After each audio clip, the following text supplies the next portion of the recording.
ಈ ಕಾರ್ಯಕ್ರಮದ ಪ್ರಾಯೋಜಕರು ಜೈನ್ ಇರಿಗೇಷನ್ ಸಿಸ್ಟಮ್ಸ್ ಲಿಮಿಟೆಡ್, ಜಾಗತಿಕ ತುಂತುರು ಮತ್ತು ಹನಿ ನೀರಾವರಿ ಉಪಕರಣಗಳ ಉತ್ಪಾದಕರು, ಬೇಸಾಯ ತಂತ್ರಜ್ಞಾನ ನಿರೂಪಕರು ಹಾಗೂ ರೋಗರಹಿತ ಟಿಶ್ಯೂ ಕಲ್ಚರ್ ಗಿಡಗಳು.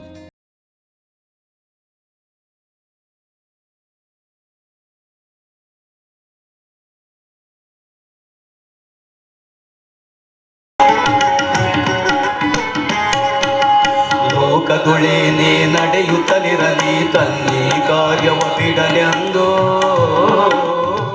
ಉಡುವಾಯೋಧಿಯ ನೋಡಲಿ ಮುತ್ತಿಗೆ ಹಾಕಲಿ ಸೈನಿಕರೆಲ್ಲ, ಮುತ್ತಿಗೆ ಹಾಕಲಿ ಸೈನಿಕರೆಲ್ಲ, ಬಿತ್ತುಳುವುದನವ ಬಿಡುವುದೇ ಇಲ್ಲ. ಶ್ರೀ ತರಳಬಾಳು ಡಾಕ್ಟರ್ ಶಿವಮೂರ್ತಿ ಶಿವಾಚಾರ್ಯ ಮಹಾಸ್ವಾಮೀಜಿಯವರ ದಿವ್ಯ ಸಾನ್ನಿಧ್ಯದಲ್ಲಿ ಇವತ್ತು ಈ ಕಾರ್ಯಕ್ರಮವನ್ನು ವಹಿಸ್ಕೊಂಡಿದ್ದೀವಿ. ಅವರಿಗೆ ನಿಮ್ಮೆಲ್ಲರ ಪರವಾಗಿ ಹೃದಯಪೂರ್ವಕ ಸ್ವಾಗತವನ್ನು ನಾನು ಬಯಸ್ತಾ ಇದ್ದೇನೆ.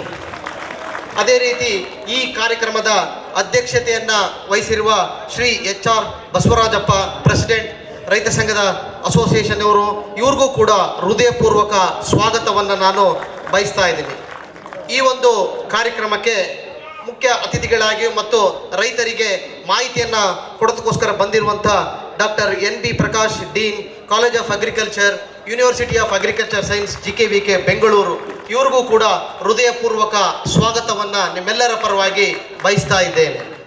ಅದೇ ರೀತಿ ಇನ್ನೋರ್ವ ವಿಜ್ಞಾನಿಗಳಾದ ಡಾಕ್ಟರ್ ನಾಗರಾಜಪ್ಪ ಅಡವೆಪ್ಪನವರು, ಪ್ರೊಫೆಸರ್, ಇವ್ರಿಗೂ ಕೂಡ ನಮ್ಮ ಶಿವಮೊಗ್ಗ ವಿಶ್ವವಿದ್ಯಾಲಯದವರು, ಇವ್ರಿಗೂ ಹೃದಯಪೂರ್ವಕ ಸ್ವಾಗತವನ್ನು ನಾನು ಬಯಸ್ತಾ ಇದ್ದೇನೆ. Shri Chandrakant Sangur, president Bhusiri millet FPO Haveri, ಇವ್ರಿಗೂ ಕೂಡ ಹೃದಯಪೂರ್ವಕ ಸ್ವಾಗತವನ್ನು ನಾನು ಬಯಸ್ತಾ ಇದ್ದೇನೆ. ಈ ಒಂದು ಕಾರ್ಯಕ್ರಮಕ್ಕೆ doctor Venkataramana Hegde, chief editor, pharma TV, ಇವ್ರಿಗೂ ಕೂಡ ನಿಮ್ಮೆಲ್ಲರ ಪರವಾಗಿ ಹೃದಯಪೂರ್ವಕ ಸ್ವಾಗತವನ್ನು ನಾನು ಬಯಸ್ತಾ ಇದ್ದೇನೆ. Shri HR Thimmaiah, honourable president farmer association Chitradurga, ಇವ್ರಿಗೂ ಕೂಡ ಹೃದಯಪೂರ್ವಕ ಸ್ವಾಗತವನ್ನು ನಾನು ಬಯಸ್ತಾ ಇದ್ದೇನೆ. ಈ ಒಂದು ಕಾರ್ಯಕ್ರಮಕ್ಕೆ ಡಾಕ್ಟರ್ KP ಬಸವರಾಜಪ್ಪ, ಕಾರ್ಯದರ್ಶಿಗಳು, ತರಳಬಾಳು ಗ್ರಾಮೀಣಾಭಿವೃದ್ಧಿ ಸಂಸ್ಥೆ ಸಿರಿಗೆರೆ, ಇವ್ರಿಗೂ ಕೂಡ ಹೃದಯಪೂರ್ವಕ ಸ್ವಾಗತವನ್ನು ನಾನು ಬಯಸ್ತಾ ಇದ್ದೇನೆ. ಈ ಒಂದು ಕಾರ್ಯಕ್ರಮಕ್ಕೆ RB ನಿಜಲಿಂಗಪ್ಪ, ರೈತ ಮುಖಂಡರು, ಚಿತ್ರದುರ್ಗ, ಇವ್ರಿಗೂ ಕೂಡ ಹೃದಯಪೂರ್ವಕ ಸ್ವಾಗತವನ್ನು ನಾನು ಬಯಸ್ತಾ ಇದ್ದೇನೆ. ಈ ಒಂದು ಕಾರ್ಯಕ್ರಮಕ್ಕೆ ಆಗಮಿಸಿರುವ ಚಿದಾನಂದ ಸ್ವಾಮಿಯವರು, DDP ಚಿತ್ರದುರ್ಗ, ಇವ್ರಿಗೂ ಕೂಡ ಹೃದಯಪೂರ್ವಕ ಸ್ವಾಗತವನ್ನು ನಾನು ಬಯಸ್ತಾ ಇದ್ದೇನೆ. ಫಾರ್ಮ್ TV ಮತ್ತು ಶ್ರಮಜೀವಿ ಕೃಷಿ ಮಾಸಪತ್ರಿಕೆಯ ಪ್ರಧಾನ ಸಂಪಾದಕರು. ದಾವಣಗೆರೆ ಮತ್ತು ಚಿತ್ರದುರ್ಗ ಭಾಗದಲ್ಲಿ ಇವರಿಗೆ ಬಹುದೊಡ್ಡ ವೀಕ್ಷಕ ಮತ್ತು ಓದುಗರು ಇದೆ. ಎಲ್ಲ ರೈತರು ಅಡಿಕೆ ಹಿಂದೆ ಬಿದ್ದಿರುವಾಗ ಅದರೊಂದಿಗೆ ಬಹುಬೆಳೆ ಅಂತರ ಬೆಳೆಗಳನ್ನ ಜನಪ್ರಿಯಗೊಳಿಸಲು ಡಾಕ್ಟರ್ ಹೆಗ್ಡೆ ಅವರು ಕಳೆದ 3-4 ವರ್ಷಗಳಿಂದ ಇಲ್ಲಿ ಪ್ರಯತ್ನವನ್ನ ಮಾಡ್ತಾ ಇದ್ದಾರೆ. ಪೂಜ್ಯ ಗುರುಜಿಯವರಿಗೆ ನಮಿಸುತ್ತಾ, ವೇದಿಕೆ ಮೇಲಿರುವ ಎಲ್ಲ ಗಣ್ಯರೇ, ಹಿರಿಯರೇ ಹಾಗೂ ನನ್ನ ಕೃಷಿ ಬಾಂಧವರ, ನಾನೀಗ ಈಗಾಗಲೇ ಸಾಕಷ್ಟು ಸಮಯ ಆಗಿದೆ. ಮತ್ತು ನಾನು ಕೃಷಿ ವಿಜ್ಞಾನ ಓದಿದ್ರು ಕೂಡ ನಾನೊಬ್ಬ ಪತ್ರಕರ್ತ. ಹಾಗಾಗಿ ಗುರುಜಿಯವರ ಒಪ್ಪಿಗೆಯ ಮೇರೆಗೆ ಅನೌಪಚಾರಿಕವಾಗಿ, ಅಂದರೆ ಇನ್ಫಾರ್ಮಲ್ ಆಗಿ ಮಾತಾಡ್ತೀನಿ ನಾನು. ಏಕೆಂದರೆ ಇಲ್ಲಿ ಅಟೆನ್ಷನ್ ಯಾವುದೋ ಒಂದು ನಿರ್ದಿಷ್ಟ ವಿಷಯವನ್ನ ತಗೊಳ್ಳೋದು ಕಷ್ಟ. ಯಾಕೆಂದರೆ ಇಲ್ಲಿ ಮಿಕ್ಸ್ಡ್ ಪಾಪ್ಯುಲೇಷನ್ ಇದೆ. ಎಲ್ಲರಿಗೆ ಯಾರ ಬಗ್ಗೆ ಆಸಕ್ತಿ ಇದೆ ಗೊತ್ತಿಲ್ಲ. ಬಟ್ ಒಂದು ಮಾತ್ರ ನನಗೆ ಪಕ್ಕ ಗೊತ್ತು, ಎಲ್ಲರಿಗೂ ಆಸಕ್ತಿ ಇರೋದು ದುಡ್ಡು, ರೊಕ್ಕ. ಸೊ ಆಗ ನಾನು ಅದನ್ನ ಗಮನದಲ್ಲಿಟ್ಟು, ಏನಕ್ಕೆ ಅಂದರೆ ನಾನು ಪ್ರಾರಂಭದಲ್ಲಿ ಈಗ ಹೇಳಿದ್ರು, ನಮ್ದು ಫಾರ್ಮ್ TV ಅಂತ OTT ಇದೆ, ನೆಟ್ಫ್ಲಿಕ್ಸ್, ಅಮೆಜಾನ್ ಪ್ರೈಮಲ್ಲಿ ಇದ್ದಾಗೇನೆ ಫಾರ್ಮ್ TV ನಮ್ದು ಕೃಷಿಗೋಸ್ಕರ ಇರುವಂತ ಬಹುಶಃ ಏಕೈಕ ದೇಶದಲ್ಲಿ ಅಥವಾ ಜಗತ್ತಿನಲ್ಲಿ ಅನ್ಕೋಬಹುದು. ನಿರಂತರವಾಗಿ ಪ್ರತಿದಿನ ನಾವು ಒಂದು ಫೀಲ್ಡ್ ಕಾರ್ಯಕ್ರಮ, ಒಂದು ನೇರ ಪ್ರಸಾರ ಮತ್ತೆ ಒಂದು ಕೃಷಿ ವಾರ್ತೆಯನ್ನು ಪ್ರಸಾರ ಮಾಡ್ತೀವಿ ಅಚ್ಚ ಕನ್ನಡದಲ್ಲಿ 365 ದಿನ. ಈ ಭಾಗದಲ್ಲಿ ನಮಗೆ ಸಾಕಷ್ಟು ಜನ ವೀಕ್ಷಕರು ಇದ್ದಾರೆ. ಶ್ರೀ ಸಂಡೂರಿನ ಶ್ರೀ ನಾಗರಾಜ್ ಅವರು ನಮ್ಮದರ ಪರವಾಗಿ ನೀವು ಬರಬೇಕು ಅಂತ ಹೇಳಿ ಇಲ್ಲಿಗೆ ಕರೆದ್ರು. ನಾವು ಗುರುಜಿಯವರ ಆಶೀರ್ವಾದ ತಗೊಂಡಿದ್ವಿ ನಮ್ಮ ಪ್ರಾರಂಭದಲ್ಲಿ. ಶ್ರಮಜೀವಿ ಕೃಷಿ ಮಾಸಪತ್ರಿಕೆ ನಾವು ಉಚಿತವಾಗಿ ಸಾಫ್ಟ್ ಕಾಪಿಯನ್ನು ಕೊಡ್ತೀವಿ, ಹಾರ್ಡ್ ಕಾಪಿಗೆ, ಪ್ರಿಂಟ್ ಕಾಪಿಗೆ ದುಡ್ಡು ಕೊಡಬೇಕು. ನಮ್ಮ ಬಹುತೇಕ ಓದುಗ ಮಿತ್ರರು ಸಾಕಷ್ಟು ಜನ ಇದ್ದಾರೆ ಇಲ್ಲಿ. ಸೊ ಇಲ್ಲಿ ನಾವು ನಮ್ಮ ಟಿವಿಯನ್ನು ಕೂಡ ಇನ್ಫಾರ್ಮಲ್ ಆಗಿ, ಏನಕ್ಕೆ ನೇರ ವಿಷಯ ನಮ್ಮ ಗೊತ್ತಿದ್ದವರಿಗೆ, ಇದು ದಿನ ಸಂಜೆ 6 ಗಂಟೆಯಿಂದ 7 ಗಂಟೆ ಅಂತ ನಮ್ಮ ಕಾರ್ಯಕ್ರಮ ಇತ್ತು. ಈಗ 6 ಗಂಟೆಯಿಂದ 9 ಗಂಟೆ, ವಾರದಲ್ಲಿ 6 ದಿನ ಇಡೀ ವರ್ಷ ಕಾರ್ಯಕ್ರಮ ನಡೀತಾ ಇದೆ. ಅಂದ್ರೆ ನಾನು ಪ್ರತಿದಿನ 3 ಗಂಟೆ ಕೂತು ಇಡೀ ಕರ್ನಾಟಕದ ರೈತರಿಗೆ ರೆಪ್ರೆಸೆಂಟೇಟಿವ್ ಆಗಿ ಒಂದು 30 ಜನಕ್ಕೆ ದಿನಾನೂ ಮಾತಾಡ್ತೀನಿ. ಹಾಗಾಗಿ ನನಗೆ ಕೃಷಿ ಯಾವ ದಿಕ್ಕಿನಲ್ಲಿ ಹೋಗ್ತಾ ಇದೆ ಅಥವಾ ಇನ್ನೂ ನಿರ್ದಿಷ್ಟವಾಗಿ ನಮ್ಮ ದಾವಣಗೆರೆ ಚಿತ್ರದುರ್ಗ ಭಾಗದ ರೈತರದ್ದು ಟ್ರೆಂಡ್ ಏನಿದೆ ಹೇಳೋದು ನನಗೆ ಚೆನ್ನಾಗಿ ಗೊತ್ತು. ಹಾಗಾಗಿ ನಾನು ನೇರವಾಗಿ ವಿಷಯಕ್ಕೆ ಬರ್ತೀನಿ. ಅಡಿಕೆ ಈಗ ಗುರುಜಿಯವರು ಕಷ್ಟಪಟ್ಟು ಅಥವಾ ತಮ್ಮ ಶಕ್ತಿಯನ್ನು ಬಳಸಿ ನೀರಿನ ವ್ಯವಸ್ಥೆ ಮಾಡಿದರು. ಎಲ್ಲ ಬೆಳೆಗಳು ಬರಲಿ, ಎಲ್ಲ ನಮ್ಮ ಸಮೃದ್ಧ ಆಗಲಿ, ಒಳ್ಳೆಯದು. ಆದರೆ ಏನು ಮಾಡಿದ್ರು, ಎಲ್ಲ ರೈತರು ಅಡಿಕೆ ಹಾಕಿ ಕೂತರು. ತಪ್ಪು ಅಂತ ನಾನು ಹೇಳೋದಿಲ್ಲ, ಏನಕ್ಕೆಂದ್ರೆ ಎಲ್ಲರಿಗೂ ಜೀವನ ನಡೆಸೋದಕ್ಕೆ ದುಡ್ಡು ಬೇಕು. ಇವತ್ತಿನ ಪರಿಸ್ಥಿತಿಯಲ್ಲಿ ಹೆಚ್ಚೆಚ್ಚು ದುಡ್ಡು ಬೇಕು, ಎಲ್ಲರಿಗೂ ಬೇಕು, ಅದು ನನ್ನನ್ನು ಸೇರಿಸಿ. ಆದರೆ ಈಗೇನು ಒಂದು ಉದಾಹರಣೆಗೆ ಹೆಂಗೆ, ಈಗಾಗಲೇ ಮೊದಲು ಮಾತಾಡೋರು ಹೇಳಿದ್ರು, ಇವತ್ತು ನೌಕರಿ ಅಂದರೆ ಎಲ್ಲರೂ ಏನು ಕಂಪೇರ್ ಮಾಡ್ತಾರೆ, ಒಂದು ಸಾಫ್ಟ್ವೇರ್ಗಿಂತ ಹೆಚ್ಚಿಗೆ ಪಗಾರ, ಸಾಫ್ಟ್ವೇರ್ಗಿಂತ ಕಡಿಮೆ ಪಗಾರ, ಅದೊಂದು ಸ್ಟ್ಯಾಂಡರ್ಡ್. ತಪ್ಪು ಸರಿ ಅನ್ನೋದು ಬೇರೆ ವಿಷಯ. ಹಾಗೆಯೇ ಇವತ್ತು ಏನೇ ಇದ್ರೂ ಜನರ ತಲೆಯಲ್ಲಿ ಅಡಿಕೆ ಹೋಗಿದೆ. ಅದು ಅಡಿಕೆ ಬಗ್ಗೆ ನಾನು ಅಡಿಕೆ ಬೆಳೆಗಾರ ಗ್ರಾಹಕ ಕೂಡ ನಾನು ಬರೆದಿದ್ದೆ ಮೊನ್ನೆ. ಹಾಗೆ ತಪ್ಪು ಸರಿಗಿಂತ ಅಡಿಕೆ ಬರೇ ಭಾರತ ದೇಶದಲ್ಲಿ ಮಾತ್ರ ತಿಂದು ಉಗುಳುವಂತ ಒಂದು ಚಟದ ವಸ್ತು. ಇದಕ್ಕೆ ಮುಂದಿನ ಭವಿಷ್ಯ ಕೇಳಿದ್ರೆ ಯಾರಿಗೂ ಗೊತ್ತಿಲ್ಲ. ಬಟ್ ಸದ್ಯದಲ್ಲಿ ಏನೋ ಓಡ್ತಾ ಇದೆ, ಎಲ್ಲ ಭಾಗದಲ್ಲಿ ಆಗ್ತಾ ಇದ್ದಾರೆ. ಇವರ ಡೇಟಾ ಏನಿದೆ ಅದು ಗೌರ್ಮೆಂಟ್ ಡೇಟಾ. ನಮ್ಮ ಒಂದು ನಿರೀಕ್ಷೆಯಲ್ಲಿ ಸಾಮಾನ್ಯ 20 ಲಕ್ಷ ಎಕರೆ, ಇಲ್ಲೇ ನಿಮ್ಮ ಚಿತ್ರದುರ್ಗ ದಾವಣಗೆರೆ ಬೆಲ್ಟ್ ಅಲ್ಲೇ ಒಂದು 5-5.5 ಲಕ್ಷ ಎಕರೆನಲ್ಲಿ ಅಡಿಕೆ ಬಂದಿದೆ. ಅದು ಇನ್ನೂ ಬರ್ತಾ ಇದೆ. ಹಾಗಾಗಿ ಇದು ಖಂಡಿತವಾಗಿ ಒಳ್ಳೆ ಟ್ರೆಂಡ್ ಅಲ್ಲ. ಆದರೆ ಅಡಿಕೆಯಲ್ಲಿ ದುಡ್ಡಾಗ್ತದೆ, ಕೆಲಸ ಸುಲಭ, ಇವತ್ತು ಲೇಬರ್ ಪ್ರಾಬ್ಲಮ್ ಇದೆ. ಹಾಗಾಗಿ ಎಲ್ಲರೂ ಅಡಿಕೆಯಿಂದ ಹೋಗ್ತಾ ಇದ್ದಾರೆ. ಒಂದಿನ ಅಡಿಕೆ ಒಂದು ರೋಗ ಕೀಟಗಳು ಅಸಾಂಪ್ರದಾಯಿಕ ಪ್ರದೇಶದಲ್ಲಿ ಬಹಳ ಬರ್ತದೆ, ನಮ್ಮಲ್ಲಿ ಬಂದಿದೆ. ಅದು ಒಂದು. ಜೊತೆಗೆ ಅಡಿಕೆ ದರ ಕುಸಿದರೆ ಮುಂದೆ ಏನಾಗಬಹುದು, ಮಳೆ ಇಲ್ದೇನೆ ಹೋದ್ರೆ. ಸೊ ಅದಕ್ಕೆ ನಾವು ಪ್ರಾರಂಭದಿಂದ 2021ರಿಂದ ನಿರ್ದಿಷ್ಟವಾಗಿ ಒಂದಿಷ್ಟು ಕಾರ್ಯಕ್ರಮ ಹಾಕೊಂಡ್ವಿ. ಅಡಿಕೆ ಹಾಕಬೇಡಿ ಹೇಳುವಂತ ಧೈರ್ಯ ನಮಗಿಲ್ಲ. ಮುಂದೊಂದಿನ 1 ಲಕ್ಷ ರೂಪಾಯಿ ಅಡಿಕೆ ದಾಣೆ ಆದ್ರೆ ಅದನ್ನ ನಿಮ್ಮ ನಷ್ಟವನ್ನ ಕಟ್ಟಿಕೊಡುವ ಶಕ್ತಿ ನಮಗಿಲ್ಲ. ಹಾಗಾಗಿ ಅಡಿಕೆಯನ್ನು ಉಳಿಸ್ಕೊಳ್ಳಿ. ನಿಮ್ಗೆ ಆಸಕ್ತಿ, ನಾವು ಅಡಿಕೆ ಮೇಲೆ ಎಲ್ಲೂ ಕಾರ್ಯಕ್ರಮವನ್ನು ಮಾಡೋದಿಲ್ಲ, ಯಾರಿಗೆ ರೆಕಮೆಂಡ್ ಮಾಡೋದಿಲ್ಲ. ಆದ್ರೆ ನೀವಾಗಲೇ ಅಡಿಕೆ ಮಾಡಿದಿದ್ರೆ ಬೇಡ ಹೇಳುವಂತ ಧೈರ್ಯ ನಾವು ಮಾಡೋದಿಲ್ಲ. ಆದರೆ ಅಡಿಕೆಯೊಂದಿಗೆ ಒಂದು 3-4 ಉಪ ಬೆಳೆಯನ್ನ ಕಂಪೇರ್ ಮಾಡಿ. ನಾನು ಇದರಲ್ಲಿ ಹೆಂಗಾಗುತ್ತೆ, ನಾನು ಈಗಾಗಲೇ ಸಾಫ್ಟ್ವೇರ್ನವ್ರ ಕತೆ ಹೇಳಿದಾಗನೆ, ಜನ ಅಡಿಕೆಗಿಂತ ಹೆಚ್ಚಿಗೆ ಲಾಭ ಬರುತ್ತಾ, ಅಡಿಕೆಗಿಂತ ಕಡಿಮೆ ಲಾಭ ಬರುತ್ತಾ ಹೇಳಿ ಅಳತೆ ಮಾಡ್ತಾರೆ. ಜೊತೆಗೆ ಅಡಿಕೆಯ ಒಂದು ಎಲೆ ಕೂಡ, ಉಪ ಬೆಳೆ ವಿಷಯ ಹೇಳಿದಾಗ ಅಡಿಕೆಯ ಒಂದು ಎಲೆ ಕೂಡ ಕೊಂಕಬಾರದು, ಆ ಮಟ್ಟದ ಇದು ನಮ್ಮ ನೇರ ಪ್ರಸಾರ ನೋಡೋರಿಗೆ ಗೊತ್ತು. ಅದನ್ನೆಲ್ಲ ಗಮನದಲ್ಲಿ ಇಟ್ಟುಕೊಂಡು ನಾವು ನಿರ್ದಿಷ್ಟವಾಗಿ, ಆಮೇಲೆ ಈಗ ಒಂದು ಎಲ್ಲರ ಕಲ್ಪನೆಯಿಂದ ಅಡಿಕೆ ಸಿಕ್ಕಾಪಟ್ಟೆ ದುಡ್ಡು ಆಗ್ತದೆ. ಇಲ್ಲ, 3 ಲಕ್ಷ ರೂಪಾಯಿ ಆಗುತ್ತೆ ಎಕರೆಗೆ. 3-3.5 ಲಕ್ಷ ರೂಪಾಯಿ ಒಂದು ಎವರೇಜ್, ಸರಿಯಾಗಿ ಎಲ್ಲದ ಬೆಳೆ ಇದ್ರೆ. ಸೊ ನಾನು ಇದನ್ನು ಏನಕ್ಕೆ ಹೇಳ್ತೀನಿ ಅಂದ್ರೆ, ಇದನ್ನು ಗಮನದಲ್ಲಿ ಇಟ್ಟುಕೊಂಡು ನಾವು ಸಾಕಷ್ಟು ಮಿಶ್ರ ಬೆಳೆಯನ್ನ ಪ್ರಚಾರ ಮಾಡಿದ್ವಿ. ಅದನ್ನ ಕೃಷಿ ವಿಶ್ವವಿದ್ಯಾಲಯಗಳು ಮತ್ತೆ ಡಿಪಾರ್ಟ್ಮೆಂಟ್ ಎಲ್ಲರೂ ಮಾಡಬೇಕು. DCCD ಇದೆ, ತೋಟಗಾರಿಕೆ ಇಲಾಖೆ ಎಲ್ಲ ಇದೆ, ಎಲ್ಲರೂ ಅವ್ರವ್ರ ಕೆಲಸ ಮಾಡ್ತಾ ಇದ್ದಾರೆ, ಕೃಷಿ ವಿಜ್ಞಾನ ಕೇಂದ್ರಗಳಿದೆ. ಆದರೆ ಕಾರಣಾಂತರಗಳಿಂದ ಜನರಿಗೆ ಈ ಅಡಿಕೆ ಬೆಳೆಯನ್ನ ಪ್ರಮಾಣ ಕಡಿಮೆ ಮಾಡಿ ಅಥವಾ ಅದಕ್ಕೆ ಅಂತರ್ ಬೆಳೆ ಹಾಕಿ, ಮಿಶ್ರ ಬೆಳೆ ಹಾಕಿ ಹೇಳೋದನ್ನ ಅವರು ಜನರನ್ನ ಮನವರಿಕೆ ಮಾಡೋದಕ್ಕೆ ಸಾಧ್ಯ ಆಗಲಿಲ್ಲ. ಅದು ಕಾರಣಗಳೇನೋ ಇರ್ಬೋದು. ಆದರೆ ಆ ಕೆಲಸ ನಮ್ಮಿಂದ ಆಗಕ್ಕೆ ಆಯ್ತು. ಒಂದು 2-3 ನಾನು ಇದು ಹೇಳ್ತೀನಿ. ಎಲ್ಲರಿಗೇನಿದೆ, ಅಡಿಕೆದಲ್ಲಿ ಉಪ ಬೆಳೆ ಹಾಕಿದ್ರೆ ಅಡಿಕೆ ಬೆಳೆ ಕಡಿಮೆ ಆಗತ್ತಾ? ನೋ. ನಾವು ಇದನ್ನ ಸಾಕಷ್ಟು ಸ್ಟಡಿ ಮಾಡಿದೀವಿ. ಅದನ್ನ ಇಲ್ಲೆಲ್ಲ ಜಸ್ಟ್ ಬುಲೆಟ್ ಪಾಯಿಂಟ್ಸ್ ರೀತಿಯಲ್ಲಿ ನಾನು ಹೇಳ್ತಾ ಹೋಗ್ತೀನಿ, ಸಮಯದ ಅಭಾವ ಇದೆ.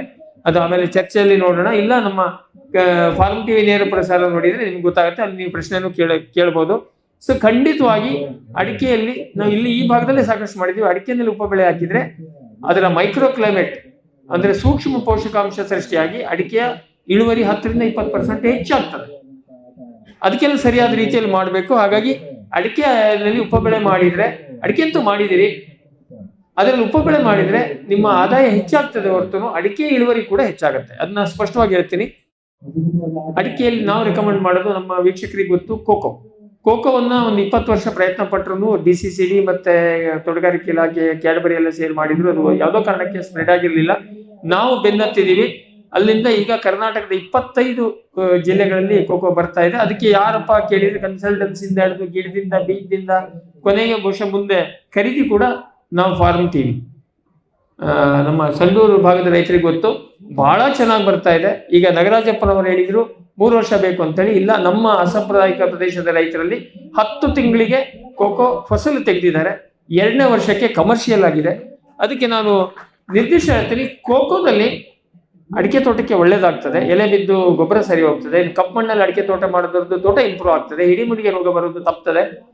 1 ಎಕರೆ ಅಡಿಕೆ ತೋಟದಲ್ಲಿ ನೀವು ಮಾಡಿದರೆ ಏನಿಲ್ಲ ಅಂದ್ರೂ 4-5 ಕ್ವಿಂಟಲ್ ಬೀಜ ಬರುತ್ತೆ. ತೆಂಗಿನ ತೋಟದಲ್ಲೂ ಕೂಡ ಅಷ್ಟೇ ಬರುತ್ತೆ. ಇವತ್ತಿನ ಡೇಟಿಗೆ 700ರಿಂದ 750 ರೂಪಾಯಿ ರೇಟ್ ಇದೆ. ಅಂದರೆ ಅಡಿಕೆ ಸಮ ಅಥವಾ ಅಡಿಕೆಗಿಂತ ಹೆಚ್ಚಿನ ಆದಾಯ ಅಡಿಕೆಯಲ್ಲಿ ಮಾಡಿದ ಉಪಬೆಳೆಯಾದ ಕೋಕೋದಿಂದ ಬರ್ತದೆ.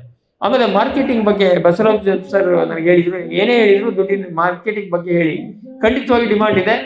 ಇವತ್ತಿನ ಡೇಟಿಗೆ ಕೋಕೋ ಭಾರತದಲ್ಲಿ ಈಗಾಗಲೇ ಇವರು ಹೇಳಿದ್ರು 1,50,000 ಟನ್ನು ಕನ್ಸಂಪ್ಷನ್ ಇದೆ. ಚಾಕ್ಲೇಟ್ ಎಲ್ಲದಕ್ಕೆ ಬೇಕು. ನಮ್ಮ ಭಾರತದಲ್ಲಿ ಇರೋದು ಈಗ 20,000 ಟನ್ ಪ್ರೊಡಕ್ಷನ್ ಇದೆ. ಅಂದ್ರೆ 1,20,000-30,000 ಟನ್ ಇಂಪೋರ್ಟ್ ಮಾಡ್ತಾ ಇದ್ದಾರೆ. ಹಾಗಾಗಿ ನೀವು ಇಡೀ ಕರ್ನಾಟಕದಲ್ಲಿ ದಕ್ಷಿಣ ಭಾರತದಲ್ಲಿ ನೀವು ಕೋಕೋ ಹಾಕಿದ್ರು ಕೂಡ ಮಾರ್ಕೆಟಿಗೆ ತೊಂದರೆ ಇಲ್ಲ. ಈಗಿದ್ದ ಡಿಮಾಂಡಿಗೆ ಸಾಮಾನ್ಯ ನಮ್ಮ ಎಸ್ಟಿಮೇಟ್ ಅಲ್ಲಿ ಒಂದು 10-15 ಲಕ್ಷ ಎಕರೆ ಕೋಕೋ ಇವತ್ತು ಇಮಿಡಿಯೇಟ್ ಆಗಿ ಮಾಡಿದ್ರೆ ಬೇಕು. ನಾವೆಲ್ಲ ಕಷ್ಟಪಟ್ಟು ತಿಪ್ರಲಾಗ ಹೊಡೆದು ಮಾಡ್ತಾ ಇರೋದು ವರ್ಷಕ್ಕೆ 10,000 ಎಕರೆ, 10 ಲಕ್ಷ ಎಕರೆ ಡಿಮಾಂಡ್ ಇದೆ. 10,000 ಎಕರೆ ಮಾಡಕ್ಕೆ ನಮ್ಮ ಹತ್ರ ಸಾಧ್ಯ ಆಗ್ತಾ ಇದೆ ಹಲವಾರು ಕಾರಣಗಳಿಂದ. ಹಾಗಾಗಿ ಕೋಕೋ ಅದ್ಭುತವಾಗಿ ಬರ್ತಾ ಇದೆ. ಇಲ್ಲಿಂದ ನಮ್ಮ ರಾಜಣ್ಣ ಸಾಕಷ್ಟು ಜನ ನಮ್ಮೊಂದು 100 ರೈತರು ಇಲ್ಲೇ ಸುತ್ತಮುತ್ತ ಕೋಕೋ ಬೆಳೆಯನ್ನು ಶುರು ಮಾಡಿ ಈ ವರ್ಷ ಮೊದಲ ಆದಾಯ ತಗೊಂಡಿದ್ದಾರೆ. ಮತ್ತೆ ಸಾಕಷ್ಟು ಜನ ರೈತರು ನಮಗೆ 100 ಆಗ್ಬೋದು 101 ರೂಪಾಯಿ ಕಳಿಸ್ತಾರೆ. ಏನಂಗೆ ಗೊತ್ತಾ, ನಾವು ಯಾವುದೇ ಕನ್ಸಲ್ಟೆನ್ಸಿ ಜನರ ಹತ್ರ ದುಡ್ಡು ತಗೊಳ್ಳೋದಿಲ್ಲ. ಹಾಗಾಗಿ ಫಸ್ಟ್ ಆದಾಯ ಬಂದಾಗ ಕಾಣಿಕೆ ಕೊಟ್ಟಂಗೆ ಕೊಡ್ತಾರೆ, 101 ರೂಪಾಯಿ ಕಳಿಸ್ತಾರೆ. ಇನ್ನೊಂದು ಎರಡನೇದು ಬಹಳ ಮಹತ್ವದ್ದು ಇದು ಕಾಫಿ.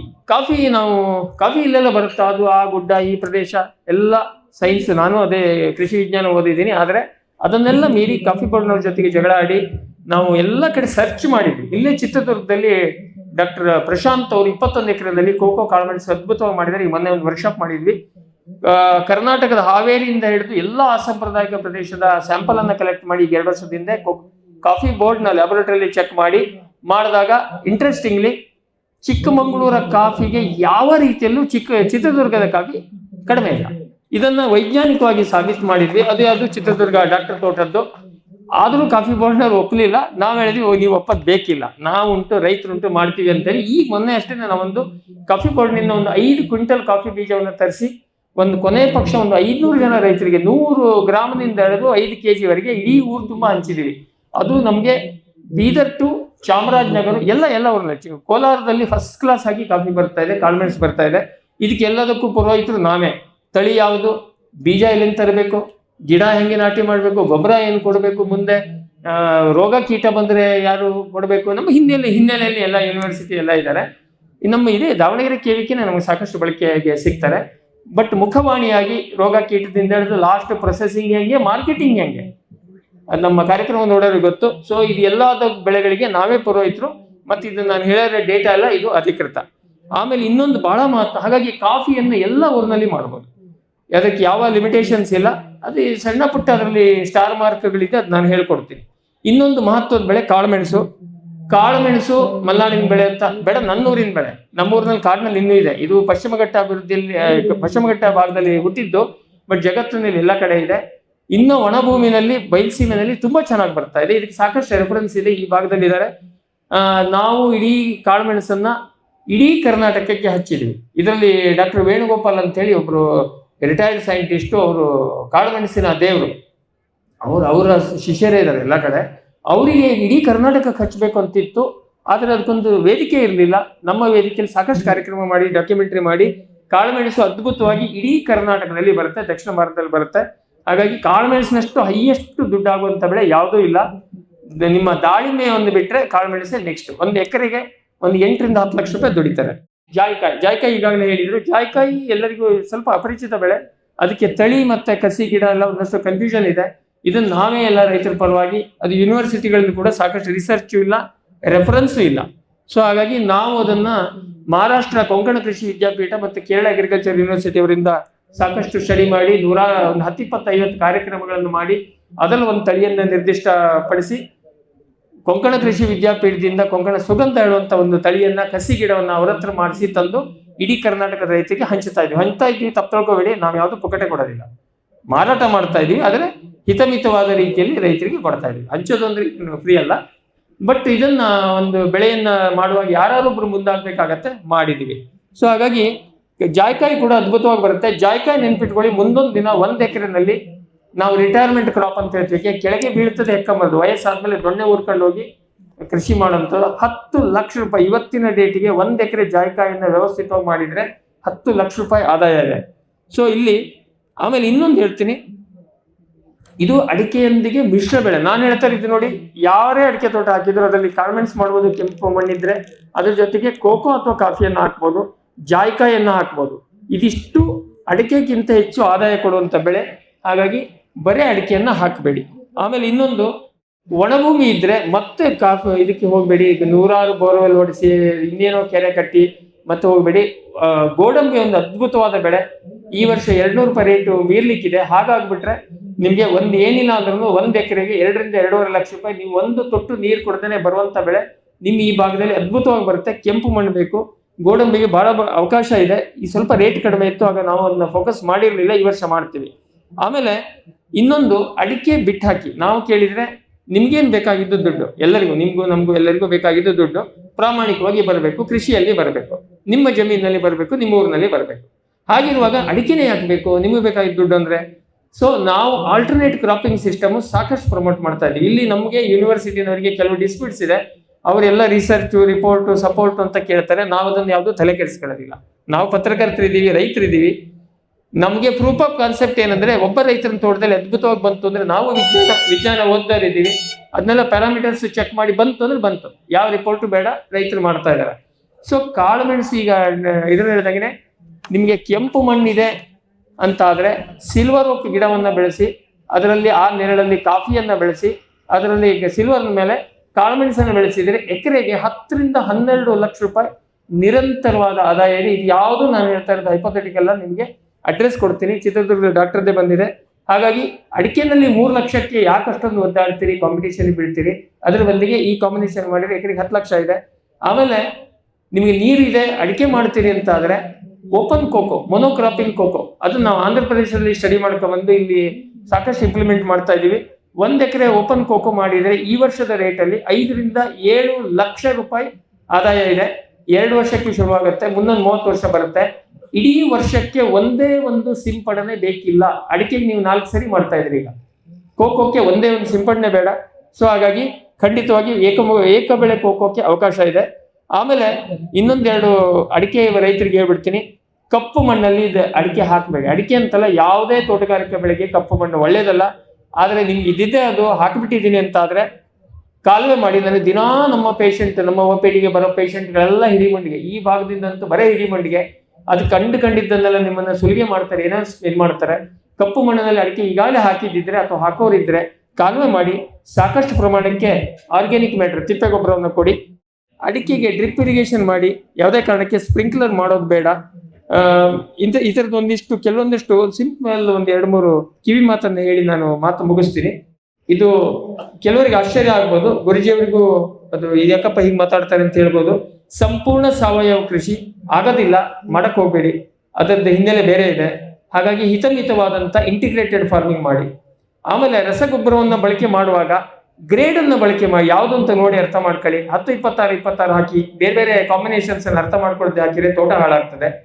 ಆಮೇಲೆ ಅನಗತ್ಯವಾಗಿ ಸೂಕ್ಷ್ಮ ಪೋಷಕಾಂಶಗಳನ್ನ ಜಿಂಕು, ಬೋರಾನ್, ಮೈಕ್ರೋ ನ್ಯೂಟ್ರಿಯೆಂಟ್ ಕೊಡುವಂತ ಒಂದು ಚಟ ಬಂದಿದೆ, ಅದು ತಪ್ಪು, ಅದನ್ನ ಮಾಡಬೇಡಿ. ಆಮೇಲೆ ಈ ಆರ್ಗ್ಯಾನಿಕ್ ಹೆಸರಿನಲ್ಲಿ ಇರುವಂತಹ ನೆಟ್ವರ್ಕ್ ಕಂಪನಿಗಳನ್ನ ಯಾವುದೇ ಕಾರಣಕ್ಕೆ ನಿಮ್ಮ ತೋಟದೊಳಗೆ ಬಿಟ್ಕೊಳ್ಬೇಡಿ. ಆರ್ಗ್ಯಾನಿಕ್ ಹೆಸರಿನಲ್ಲಿ ನಮ್ಮ ರೈತರಿಗೆ ಸಾಕಷ್ಟು ಜನರಿಗೆ ಮೋಸ ಮಾಡ್ತಾ ಇದ್ದಾರೆ ಈ ನಿಮ್ಮ ಕಲ್ಪನೆಯನ್ನ. ಹಾಗಾಗಿ ನಾವು ಆರ್ಗ್ಯಾನಿಕ್ ಫಾರ್ಮಿಂಗಿಗೆ ಸ್ವಲ್ಪ ವಿರುದ್ಧ ಆಗಿದ್ದೀವಿ, ಅದನ್ನ ಮಾಡಿ. ಆಮೇಲೆ ಖಾಸಗಿ ಕನ್ಸಲ್ಟೆಂಟ್ಗಳನ್ನ, ಗೊಬ್ಬರದ ಅಂಗಡಿಯವರನ್ನ ಸಲಹೆ ತಗೊಂಡು ಕೃಷಿ ಮಾಡಬೇಡಿ. ಡಾಕ್ಟರ್ ಹತ್ರ ಗುಳಿಗೆ ಬರೆಸ್ಕೊಂಡು ಅಂಗಡಿನಲ್ಲಿ ಔಷಧಿ ತಗೋಬೇಕು ಹೊರತು ಔಷಧಿ ಅಂಗಡಿಯವರ ಹತ್ರ ಕೇಳಿದ್ರೆ ನಮ್ಮ ರೋಗ ಹೆಚ್ಚಾಗ್ತದೆ. ಇದೆಲ್ಲ ನನಗೆ ದಿನನಿತ್ಯ ಬರುವಂತಹ ಸಮಸ್ಯೆಗಳು.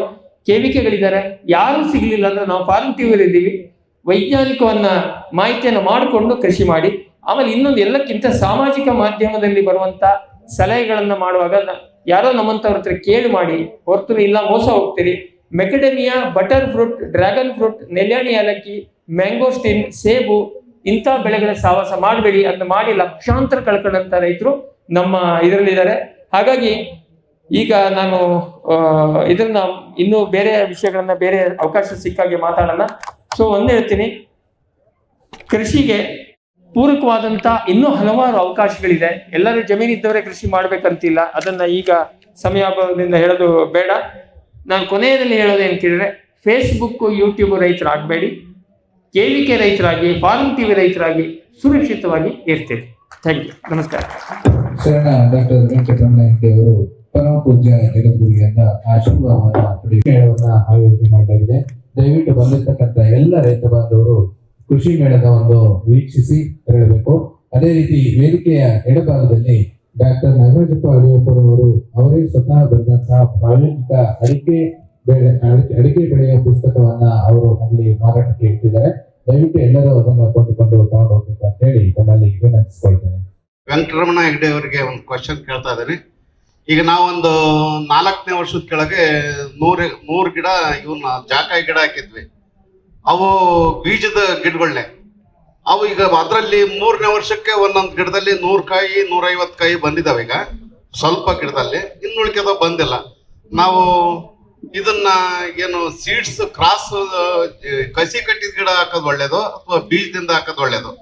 ಆಮೇಲೆ 2ನೇ ಪ್ರಶ್ನೆ, ಒಂದು 7 ಎಕರೆ ದಾಳಿಂಬೆ ಹಾಕಿದ್ದೀವಿ. ಅದ್ರೊಳಗೆ ಪಪ್ಪಾಯ ಹಾಕ್ಬೇಡ್ರಿ ಅಂತಾರೆ ವಿಜ್ಞಾನಿಗಳು. ಪಪ್ಪಾಯ ಹಾಕಿದ್ರೆ ವೈರಸ್ ರೋಗ ಅದು ಇದು ಅಂತಂದು. ನಮ್ಗೆ ಇನ್ನು ವರ್ಷದ ತನಕ ಬೆಳೆ ಬರೋದ್ರೊಳಗೆ ಒಂದು ಬೆಳೆ ತೆಗಿಯಕ್ಕೆ ಅದು ಸೂಕ್ತ ಆಗ್ತದೋ ಹೇಗೆ? ನಿಮ್ಮ ಒಂದು ವಿಜ್ಞಾನಿಗಳು ನಮಗೆ ತಿಳಿಸ್ಕೊಡ್ಬೇಕು. ಜಾಯ್ಕಾಯಿ ಅಂತ ಕೇಳಿದ್ರೆ ಈಗೊಂದು 10 ವರ್ಷದ ಈಚೆವರೆಗೆ ಇದ್ದಿದ್ದು ಬ್ರಿಟಿಷ್ ಕಾಲದಿಂದ ಇದ್ದಿದ್ದು ಬೀಜದ ಗಿಡನೇ. ಅದರಲ್ಲಿ ಮೊನೋಶಿಯಸ್ ಡಯೋಶಿಯಸ್ ಇದಿದೆ. ಗಂಡು ಗಿಡ ಬರುತ್ತೆ, ಹೆಣ್ಣು ಗಿಡ ಬರುತ್ತೆ, ಗಂಡು ಹೆಣ್ಣು ಎರಡು ಮಿಕ್ಸ್ ಇರುವಂತದ್ದು ಬರುತ್ತೆ. ಈಗ ನೀವ್ ಹೇಳ್ತಾ ಇರೋದು ಗಂಡು ಗಿಡ ಬಂದಿದೆ. ಅದನ್ನ ನೀವು ಕಸಿ ಕಟ್ಟಿ ಬದಲು ಮಾಡಬಹುದು. ಗಂಡು ಗಿಡ ಅಂತಂದಲ್ಲ ಸರ್, ಅದು ಒಟ್ಟು 3 ರಿಂದ 4 ವರ್ಷ ಆದ್ಮೇಲೆ ಬರ್ತದೆ ಅಂತಾರೆ. ನಮ್ಗೆ ಇನ್ನೂ ಕನ್ಫರ್ಮ್ ಇಲ್ಲ. ಅದು ಇಲ್ಲ, 5-6 ವರ್ಷದ ಮೇಲೆ. ಈಗ ಅಕಸ್ಮಾತ್ ಆಗಿ ಅದು ಕಾಯಿ ಬಿಡದಿದ್ರೆ ನಾವು ಅದೇ ಗಿಡದಲ್ಲಿ ಕ್ರಾಸ್ ಮಾಡಿಸಬಹುದಾ? ಬರ್ತದ ಆಮೇಲೆ ಕಸಿ ಕಟ್ಟಿ ಬದಲು ಮಾಡಬಹುದು. ಈಗೆಲ್ಲ ನಾವು ಈಗ 10 ವರ್ಷದ ಈಚೆ ಕಸಿ ಗಿಡಗಳನ್ನೇ ತಂದು ನಾಟಿ ಮಾಡುವಂತ ಪದ್ಧತಿ ಬಂದಿದೆ. ಅಲ್ಲೂ ಮತ್ತೆ ಕೇರಳದ ವೆರೈಟಿಗಳು ಬಂದ್ರೆ 10-20 ಹೆಣ್ಣು ಗಿಡಕ್ಕೆ ಒಂದು ಗಂಡು ಗಿಡ ನೆಡುವಂತ ಒಂದು ಪದ್ಧತಿ ಇದೆ. ನಾವು ಮಹಾರಾಷ್ಟ್ರದಿಂದ ತಂದು ಡಯೋಶಿಯಸ್ ತರ್ತಾ ಇದೀವಿ. ಅದೇನ್ ಕೇಳಿದ್ರೆ 2 ಗಂಡು ಹೆಣ್ಣು ಒಟ್ಟಿಗೆ ಇರ್ತದೆ. ಅಂದ್ರೆ ಒಂದೇ ಒಂದು ಗಿಡ ನೆಟ್ರೆ ಬರ್ತದೆ. ಅದನ್ನ ನಾವು ನಿಮ್ಗೆ ತಾಂತ್ರಿಕವಾಗಿ ಹೇಳ್ಕೊಡ್ತೀವಿ, ಅದ್ಭುತವಾಗಿ ಬರುತ್ತೆ. ಈಗ ಗಂಡು ಗಿಡ ಬಂದ್ರೆ ಅದನ್ನ ಕಸಿ ಕಟ್ಟಿ ಬದಲು ಮಾಡಬಹುದು, ಏನ್ ಸಮಸ್ಯೆ ಇಲ್ಲ. ಆಮೇಲೆ ಉಳಿದಿದ್ದು ಇವ್ರು ಹೇಳ್ಬೋದು, ದಾಳಿಂಬೆನಲ್ಲಿ ನೀವು ಪ್ರಾರಂಭದಲ್ಲಿ ಪಪಾಯವನ್ನ ಹಾಕಿದ್ರೆ ವೈರಸ್ ಬರ್ತದೆ ಹೇಳೋದು ತಪ್ಪು ಕಲ್ಪನೆ. ಆ ವೈರಸ್ ಇದರಲ್ಲಿ ಬರುವಂತ ಪಪಾಯ ರಿಂಗ್ ಸ್ಪಾಟ್ ವೈರಸ್ ಇರ್ಬೋದು, ಇದೇನಿದೆ ಪಪಾಯದಲ್ಲಿರುವಂತ ಮೂಲ ವೈರಸ್ಸಿಗೂ ದಾಳಿಂಬೆಗೂ ಯಾವ ಸಂಬಂಧನೂ ಇಲ್ಲ. ನಿಮ್ಗೆ ಅನುಕೂಲ ದೃಷ್ಟಿಯಿಂದ ಏನಾದ್ರು ಸಮಸ್ಯೆ ಆಗೋದು. ನೀವು ಪಪಾಯಕ್ಕೆ ಬಹಳ ನೀರು ಕೊಟ್ಟು ದಾಳಿಂಬೆ ಗಿಡ ಬರೀ ಸೊಕ್ಕಿ ಬೆಳಿಬಹುದು, ಆತರ ಸಮಸ್ಯೆಗಳಾಗ್ಬೋದು. ಬಿಟ್ರೆ ಯಾವುದೇ ಕಾರಣಕ್ಕೆ ಅದಕ್ಕೂ ಇದಕ್ಕೂ ಯಾವುದೇ ಕ್ರಾಸ್ ರೋಗ ಕೀಟಗಳ ಸಮಸ್ಯೆ ಇಲ್ಲ. ಅದು ತಪ್ಪು ಕಲ್ಪನೆ. ಸರಿ. ಲೋಕೇಶಪ್ಪ ಅಂತ. ನಮ್ಮಲ್ಲಿ ಹಂದಿ ಕಾಟ ಜಾಸ್ತಿ. ಅದಕ್ಕೋಸ್ಕರ ಕಾಫಿ ಗಿಡ ಮತ್ತೆ ಕೋಕಾ ಹಾಕಿದ್ರೆ ತೊಂದರೆ ಆಗ್ತದ ಇಲ್ಲ ಅಂತ ಒಂದ್ಸಲ ನಮ್ಗೆ ತಿಳಿಸ್ಬೇಕು. ಹಂದಿ ಕಾಟ ಎಲ್ಲದಕ್ಕೂ ಇದೆ, ಮನುಷ್ಯನೊಂದ್ ಬಿಟ್ಟು. ಅದಕ್ಕೆ ಅಂತ ಪ್ರಶ್ನೆ ಇಲ್ಲ. ಆಯಿಲ್ ಫಾರ್ಮಿಂಗ್ ಹೊಡಿತಾ ಇದೆ, ಎಲ್ಲ ಇದಾಗ್ತಾ ಇದೆ. ಅದಕ್ಕೆ ಈಗ ತಂತ್ರಜ್ಞಾನಗಳು ಬಂದಿದೆ. ಒಂದು ಎಲೆಕ್ಟ್ರಿಕ್ ಫೆನ್ಸ್ ಅಲ್ಲಿ ಕಂಟ್ರೋಲ್ ಮಾಡಬಹುದು. ಇನ್ನೊಂದು ನಾವೇ ಈಗ ನಮ್ಮ ಪತ್ರಿಕೆಯಲ್ಲಿ ಇದೆ ನೋಡಿ, ಮಂಗನನ್ನೇ ಮಂಗ ಮಾಡುವ ಜೈವಿಕ ಧ್ವನಿ ತಂತ್ರಜ್ಞಾನ ಅಂತೇಳಿ ಲೇಟೆಸ್ಟ್ ಆಗಿ ಒಂದಿಷ್ಟು ಸೌಂಡ್ ಬೇಸ್ಡ್ ಟೆಕ್ನಿಕ್ ಬಂದಿದೆ. ಅದರಲ್ಲಿ ಹಂದಿಯನ್ನ ಓಡಿಸಬಹುದು. ಬಟ್ ಏನೇ ಮಾಡಿದ್ರು ಅವಕ್ಕೂ ಬದುಕುವ ಶಕ್ತಿ ಇದೆ. ನಾವು ಅವ್ರ ಜೊತೆಗೆ ಹೋರಾಟ ನಡೀತಾ ಇರುತ್ತೆ. ಯಾವುದೇ ಬೆಳೆ ಹಾಕಿದ್ರು ಇದೆ. ಆದ್ರೆ ಒಂದೇನ್ ಬಿಟ್ಬಿಡಿ, ಕಾಫಿಗೆ ಹಂದಿಗೆ ಸಂಬಂಧ ಇಲ್ಲ. ಕಾಫಿ ಗಿಡವನ್ನ ಹಂದಿ ಹೆಂಗು ಮಾಡೋದಿಲ್ಲ. ಸೊ ಅದಕ್ಕೆಲ್ಲ ಬೇರೆ ಬೇರೆ ಇದಿದೆ, ಅವಕಾಶಗಳಿದೆ ಮಾಡೋದಕ್ಕೆ. ಮಂಗ, ಹಂದಿ, ಕಾಡೆಮ್ಮೆ, ಜಿಂಕೆ, ಆನೆ ಮುಂತಾದ ವನ್ಯ ಪ್ರಾಣಿಗಳ ಕಾಟದಿಂದ ಬೇಸತ್ತಿದ್ದೀರಾ? ಚಿಂತಿಸಬೇಡಿ. ಗ್ರಾಸ್ ಇಕೋ ಸೈನ್ಸಸ್ ಅವರ ಜೈವಿಕ ಧ್ವನಿ ತಂತ್ರಜ್ಞಾನ ನಿಮ್ಮ ನೆರವಿಗಿದೆ. ಕಾಫಿ, ಕೋಕೋ, ತೆಂಗು, ಅಡಿಕೆ, ದಾಳಿಂಬೆ, ಬಾಳೆ, ಹೂ, ಹಣ್ಣು, ತರಕಾರಿ, ಭತ್ತ, ಕಬ್ಬು ಬೆಳೆ ಸಂರಕ್ಷಿಸಿ. ಅಂತಾರಾಷ್ಟ್ರೀಯ ತಂತ್ರಜ್ಞಾನ, ಕೈಗೆಟುಕುವ ಬೆಲೆ. ಏರ್ಪೋರ್ಟ್ ಅಳವಡಿಸಿದ ತಂತ್ರಜ್ಞಾನ ಈಗ ನಿಮ್ಮ ತೋಟ ರಕ್ಷಣೆಗೆ. Grass eco sciences. ಬ್ಯಾರಿಕ್ ಸೆಂಟರ್ ಫೆರ್ಮೋನ್ ಟ್ರಾಪ್ಸ್ನೊಂದಿಗೆ ರೇನೋಸಾರಸ್ ದುಂಬಿ ಮತ್ತು ಕೆಂಪು ಮೂತಿ ಹುಳುಗಳಿಂದ ತೆಂಗು, ತಾಳೆ, ಅಡಿಕೆ ಮರಗಳ ಸಂರಕ್ಷಣೆ. ತರಕಾರಿ ಮತ್ತು ಹಣ್ಣಿನ ಬೆಳೆಗಳಲ್ಲಿ ಹಣ್ಣಿನ ನೊಣಗಳ ನಿಯಂತ್ರಣಕ್ಕೆ ಬ್ಯಾರಿಕ್ ಸ್ಕ್ಯಾಚ್ ಫ್ರೂಟ್ ಫ್ಲೈ ಹಾಗೂ ವೆಜಿಟೇಬಲ್ ಫ್ಲೈ ಟ್ರ್ಯಾಪ್. ರಸ ಹೀರುವ ಕೀಟಗಳನ್ನು ಹಿಡಿಯಲು ಬಣ್ಣದ ಕ್ರೋಮ್ಯಾಟಿಕ್ ಸ್ಟಿಕ್ಕಿ ಟ್ರ್ಯಾಪ್ಸ್. ಪೇಟೆಂಟ್ ಹೊಂದಿದ ತಂತ್ರಜ್ಞಾನ, ದೀರ್ಘಕಾಲದವರೆಗೂ ಬಾಳಿಕೆ. ಕೀಟನಾಶಕಗಳಿಗೆ ಪರ್ಯಾಯ, ಪರಿಸರಕ್ಕೆ ಪೂರಕ. ಸುಸ್ಥಿರ ಸಾವಯವ ಕೃಷಿಗಾಗಿ ಬ್ಯಾರಿಕ್ಸ್. ಭೂಮಿದೀಪ ಸಾರಜನಕ ರಂಜಕ ಒದಗಿಸುವ ಸೂಕ್ಷ್ಮಾಣುಜೀವಿ ಮಿಶ್ರಿತ ಸಮೃದ್ಧ ಸಾವಯವ ಎರೆಗೊಬ್ಬರ. ಕಾಳು ಮೆಣಸಿಗೆ ಟ್ರೈಕೋಡರ್ಮಾ ಸಂವರ್ಧಿತ ವಿಶೇಷ ಎರೆಗೊಬ್ಬರ. ಕುದುರೆ, ಹೇಸರಗತ್ತೆ, ಲದ್ದಿಯ ಅಧಿಕ ಪೌಷ್ಟಿಕಾಂಶದ ಅಶ್ವಸಾರ ಎರೆಗೊಬ್ಬರ. ಎನ್ಪಿಕೆ, ಲಘು ಮತ್ತು ಸೂಕ್ಷ್ಮ ಪೋಷಕಾಂಶಗಳು, ಸಸ್ಯ ಪ್ರಚೋದಕಗಳು ಹಾಗೂ ಹಾರ್ಮೋನುಗಳ ಆಗರ ಭೂಮಿದೀಪ ಎರೆಗೊಬ್ಬರ. ಗಿಳಿ, ನವಿಲು, ಕಾಗೆ, ಮೈನಾ ಮುಂತಾದ ಹಕ್ಕಿಗಳ ಉಪಟಳ ಹಣ್ಣು, ಕಾಳು, ಧಾನ್ಯದ ಬೆಳೆಗಳಲ್ಲಿ ಮಿತಿಮೀರಿದೆ. ತಮಟೆ, ಪಟಾಕಿ, ಕೂಗು, ರಿಬ್ಬನ್ ಇದೀಗ ಕೆಲಸ ಮಾಡುತ್ತಿಲ್ಲ. ಹಕ್ಕಿ ಬೆದರಿಸಿ ಓಡಿಸಲು ಬಂದಿರುವ ವೈಜ್ಞಾನಿಕ ಉಪಾಯ ಗ್ರಸ್ ಇಕೋ ಸೈನ್ಸಸ್ನವರ ಜೈವಿಕ ಧ್ವನಿ ತಂತ್ರಜ್ಞಾನ. ಅತ್ಯಲ್ಪ ಖರ್ಚಿನಲ್ಲಿ ಸುಸ್ಥಿರ ಪರಿಹಾರ, ದೀರ್ಘಕಾಲ ಪರಿಣಾಮಕಾರಿ. ದಾಳಿಂಬೆ, ಸೀಬೆ, ಮಾವು, ಚಿಕ್ಕು ಇತ್ಯಾದಿಗಳನ್ನು ಪ್ರಾಣಿ ಪಕ್ಷಿಗಳಿಂದ ರಕ್ಷಿಸಿಕೊಳ್ಳಿ. Grass eco sciences. ವಿಶ್ವದಾದ್ಯಂತ ಪೇಟೆಂಟ್ ಪಡೆದ ನ್ಯಾನೋ ತಂತ್ರಜ್ಞಾನದಲ್ಲಿ ತಯಾರಾದ ನೂವಾಲ್ಗಿ ದ್ರಾವಣ. ನೂವಾಲ್ಗಿ ಉಪಯೋಗಿಸಿದ ಮೇಲೆ ತುಂಬಾ ಇಳುವರಿನೂ ಬಂದಿದೆ. ಕಾಳು ಮೆಣಸಿಗಂತೂ ಬಹಳ ಚೆನ್ನಾಗಿ ಬರುತ್ತೆ. ರೇಷ್ಮೆ ಎಲೆನೂ ಚೆನ್ನಾಗಿ ಬರ್ತದೆ. ಗಿಡಗಳು ತುಂಬಾ ಚೆನ್ನಾಗಿ ಬೆಳವಣಿಗೆ ಆಯಿತು. ಯಾವುದೇ ರಾಸಾಯನಿಕ ಅಥವಾ ವಿಶೇಷ ಗೊಬ್ಬರಗಳ ಗೊಡವೆ ಇಲ್ಲದೆ ಎಲ್ಲ ಬೆಳೆಗಳಲ್ಲಿ ಉತ್ತಮ ಗುಣಮಟ್ಟದ ಅಧಿಕ ಫಸಲನ್ನು ಪಡೆಯಿರಿ. ಯಾವಾಗಲೂ ನನ್ನ ಇರೋವರೆಗೂ ನೂವಾಲ್ಗಿ ಅಂತೂ ಬಿಟ್ಟು ಬಾಳಲ್ಲ ಅಂತ ಒಂದು ಭರವಸೆ ಕೊಡ್ತೀನಿ. ಜೈನ್ ಇರಿಗೇಷನ್ ಸಿಸ್ಟಮ್ಸ್ ಲಿಮಿಟೆಡ್ ಭಾರತದ ಹನಿ ನೀರಾವರಿ ತಂತ್ರಜ್ಞಾನದ ಪ್ರಥಮ ಪ್ರವರ್ತಕ. ಜಗತ್ತಿನ ಅತಿ ದೊಡ್ಡ ಸ್ಪ್ರಿಂಕ್ಲರ್ಸ್ ಉತ್ಪಾದಕ ಕಂಪನಿ. ಸಂರಕ್ಷಿತ ಕೃಷಿಯಲ್ಲಿ ಹಸಿರು ಮನೆಗಾಗಿ ಮಿಸ್ಟರ್, ಫಾಗರ್, ಫ್ಯಾನ್ ಮತ್ತು ಪ್ಯಾಡ್ ಹಾಗೂ ನೆರಳು ಮನೆ. ಸ್ವಯಂಚಾಲಿತ ನೀರಾವರಿ ವ್ಯವಸ್ಥೆ ಮತ್ತು ರಸಾವರಿ ತಂತ್ರಜ್ಞಾನ. ಕೃಷಿಯಲ್ಲಿ ನೀರಿನ ಸಮರ್ಪಕ ಬಳಕೆ ಹಾಗೂ ಉಳಿತಾಯಕ್ಕೆ ಮತ್ತೊಂದು ಹೆಸರು ಜೈನ್. ದಿಲೀಪ್ ಕುಮಾರ್ ಅವರ ಸ್ಟಾರ್ ಇಂಡಸ್ಟ್ರೀಸ್. ಒಣ ಚಾಲಿ ಅಡಿಕೆ ಸುಲಿಯುವುದು ಈಗ ಹಿಂದೆಂದಿಗಿಂತ ಸುಲಭ ಅಗ್ಗ. ಸ್ವಚ್ಛ ಸುಲಿತ ಅಡಿಕೆಗೆ ಹಾನಿ ಕಡಿಮೆ. 14 ವರ್ಷಗಳಿಂದ ಮಲೆನಾಡಲ್ಲಿ ಜನಪ್ರಿಯ. ಗಂಟೆಗೆ 40 ರಿಂದ 350 ಕಿಲೋಗ್ರಾಂ ಸುಲಿಯುವ ಮಾದರಿಗಳು ತೋಟಗಾರಿಕೆ ಇಲಾಖೆಯಿಂದ subsidy. Star mini rice mill ಗಂಟೆಗೆ 5 ರಿಂದ 10 ಕ್ವಿಂಟಾಲ್ ಮಿಲ್ಲಿಂಗ್ ಕೃಷಿ ಇಲಾಖೆಯಿಂದ ಸಬ್ಸಿಡಿ. ಸ್ಟಾರ್ ರೊಟ್ಟಿ ಮಾಡುವ ಯಂತ್ರ ಸಿಂಗಲ್ ಫೇಸ್ ಮನೆ ವಿದ್ಯುತ್ ಗಂಟೆಗೆ 120 ರಿಂದ 500 ರೊಟ್ಟಿ ಸಿದ್ಧ. Star associated industries, Belagavi. Green plast ISI ಪ್ರಮಾಣೀಕೃತ ಪರಿಶುದ್ಧ HDPE ಜಿಯೋ ಮೆಂಬ್ರೇನ್ ಪಾಂಡ್ ಲೈನರ್ಗಳು. ಕೃಷಿ ಹೊಂಡ, ಕೆರೆ, ಕಾಲುವೆ, ಮೀನುಕೊಳ, ಸ್ಪಿರುಲಿನಾ ಹೊಂಡಗಳಿಗೆ ಬೇಕಾದ ಆಕಾರ ಮತ್ತು ವಿಸ್ತೀರ್ಣಗಳಲ್ಲಿ ಸರ್ಕಾರದ ಸಬ್ಸಿಡಿ ಯೋಜನೆಯಡಿ ಲಭ್ಯ.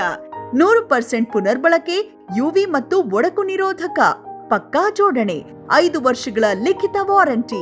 ಗ್ರೀನ್ ಪ್ಲಾಸ್ಟ್.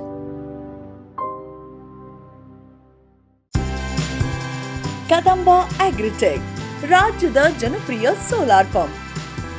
ಅತ್ಯಧಿಕ ಕಾರ್ಯಕ್ಷಮತೆಯ ಸೋಲಾರ್ ಪ್ಯಾನೆಲ್ ಮತ್ತು ಶಕ್ತಿ ಸೋಲಾರ್ ಪಂಪ್. ವಿದ್ಯುತ್ ಕಣ್ಣಾಮುಚ್ಚಾಲೆಯಿಂದ ಮುಕ್ತಿ, ಬೆಳಗಿನಿಂದಲೇ ಹಗಲು ನೀರಾವರಿ. 25 ವರ್ಷಕ್ಕೂ ಹೆಚ್ಚು ಬಾಳಿಕೆಯ ಸೋಲಾರ್ ಪ್ಯಾನೆಲ್ ಮತ್ತು ಸ್ಟೇನ್ಲೆಸ್ ಸ್ಟೀಲ್ ಸೋಲಾರ್ ಪಂಪ್. ನಂಬಿಕಾರ್ಹ ಸೋಲಾರ್ ಪಂಪಿಗೆ ರಾಜ್ಯದ number 1 company Kadamba agritech. Jains ಜಗತ್ತಿನ ಅತಿದೊಡ್ಡ ಅಂಗಾಂಶ ಕೃಷಿ ಪ್ರಯೋಗಾಲಯ ಹಾಗೂ ಟಿಸಿ ಗಿಡಗಳ ಉತ್ಪಾದಕರು. ಸಮೃದ್ಧ ಇಳುವರಿಗೆ ಜೈನ್ ಜೀನೇನ್, ಯಾಲಕ್ಕಿ, ನೇಂದ್ರನ್ ಹಾಗೂ ಕೆಂಪು ಬಾಳೆ ಸಸಿಗಳು. ದಾಳಿಂಬೆ, ಭಗವತಳಿಯ ರೋಗಮುಕ್ತ ಸಸಿಗಳು. ಲಕ್ನೋ 49 ಪೇರಳೆ, ಸ್ಟ್ರಾಬೆರಿ ಇತ್ಯಾದಿ ಗಿಡಗಳು ಯೋಗ್ಯ ಬೆಲೆಯಲ್ಲಿ. ಅಂಗಾಂಶ ಕೃಷಿಯ ಜಾಗತಿಕ ಬ್ರ್ಯಾಂಡ್ ಜೈನ್. ಫ್ಯೂಚರ್ ಬಯೋಟೆಕ್ ಸಾವಯವ ಕೃಷಿಯ ವೇಗವರ್ಧಕ. ಪೋಷಕಾಂಶ ಪೂರೈಕೆಗೆ ಎನ್ಪಿಕೆ ಕಲ್ಚರ್, ವ್ಯಾಮ್, ಪಿಎಸ್ಪಿ ಮತ್ತು ಕೆಎಂಬಿ. ಜೈವಿಕ ರೋಗ ಕೀಟ ನಿಯಂತ್ರಣಕ್ಕೆ ಟ್ರೈಕೋಡರ್ಮಾ, ಸೂಡೋಮೊನಾಸ್. ಸಾವಯವ ಗೊಬ್ಬರ ಉತ್ಪಾದನೆಗೆ ಕಾಂಪೋಸ್ಟ್ ಕಲ್ಚರ್. ಹೂವು ಕಾಯಿ ಉದುರುವ ಸಮಸ್ಯೆಗೆ ಕಾಮಧೇನು ಮತ್ತು ಸತ್ವ. ಮಣ್ಣಿನ ಆರೋಗ್ಯ ವೃದ್ಧಿಗೆ ಫ್ಯೂಚರ್ ಬಯೋಟೆಕ್, ಧಾರವಾಡ.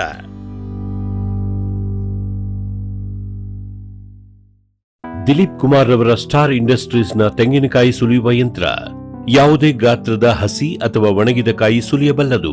ಸ್ವಚ್ಛ ಸುಲಿತ, ಕಾಯಿಗೆ ಹಾನಿ ಗರಿಷ್ಠ 2% ಮಾತ್ರ. ಜುಟ್ಟು ಉಳಿಸುತ್ತದೆ. 2 ಅಥವಾ 3 HP ಸಿಂಗಲ್ ಫೇಸ್ ವಿದ್ಯುತ್. ಗಂಟೆಗೆ 200ರಿಂದ 600 ಕಾಯಿ ಸುಲಿತ. ತೋಟಗಾರಿಕೆ ಇಲಾಖೆಯಿಂದ ಸಬ್ಸಿಡಿ. ಸ್ಟಾರ್ ಎಣ್ಣೆ ತೆಗೆಯುವ ಯಂತ್ರ, ಎಕ್ಸ್ಪೆಲ್ಲರ್ ಮತ್ತು ಕೋಲ್ಡ್ ಪ್ರೆಸ್ ರೋಟರಿ ಕಟ್ಟಿಗೆ ಗಾಣ ಮಾದರಿಗಳು, ಸ್ಟಾರ್ ಒಣಮೆಣಸು, ಸಾಂಬಾರ್ ಪುಡಿ ಮಾಡುವ ಯಂತ್ರ, ವಿವಿಧ ಗಾತ್ರ ಮತ್ತು ಶ್ರೇಣಿಗಳಲ್ಲಿ. Star associated industries, Belagavi. ಸಮೃದ್ಧ ಸಾವಯವ ಗೊಬ್ಬರ, ಎಂಎಸ್ಜಿಪಿ ಮತ್ತು ಕೆಸಿಡಿಸಿ ಉತ್ಪಾದನೆ, ಫಾರ್ಮ್ ಟಿವಿಯಿಂದ ಸರಬರಾಜು. ಅತಿ ಕಡಿಮೆ ಬೆಲೆಗೆ ಅತ್ಯುತ್ತಮ ಗೊಬ್ಬರ. ಇಲ್ಲ ಭಾರಲೋಹ, ಕೃಷಿ ವಿಶ್ವವಿದ್ಯಾಲಯದಿಂದ ಪರೀಕ್ಷಿತ. ಸಾವಯವ ಇಂಗಾಲ, ಎನ್ಪಿಕೆ, ಪಿಎಚ್, ಇಸಿ ಎಲ್ಲ ನಿಗದಿತ ಮಿತಿಯಲ್ಲಿ. ಅಡಿಕೆ, ತೆಂಗು, ಬಾಳೆ, ಕಾಫಿ, ದಾಳಿಂಬೆ, ದ್ರಾಕ್ಷಿ, ಕಬ್ಬು, ಭತ್ತ, ಜೋಳ, ಹತ್ತಿ ಹೀಗೆ ಎಲ್ಲಾ ಬೆಳೆಗಳಿಗೂ ಪ್ರಶಸ್ತ. ಜೀವಂತ ಮಣ್ಣು, ಸಮೃದ್ಧ ಬೆಳೆ. ಅತ್ಯಧಿಕ ಲಾಭಕ್ಕೆ ಬಳಸಿ ಸಿಟಿ ಕಾಂಪೋಸ್ಟ್.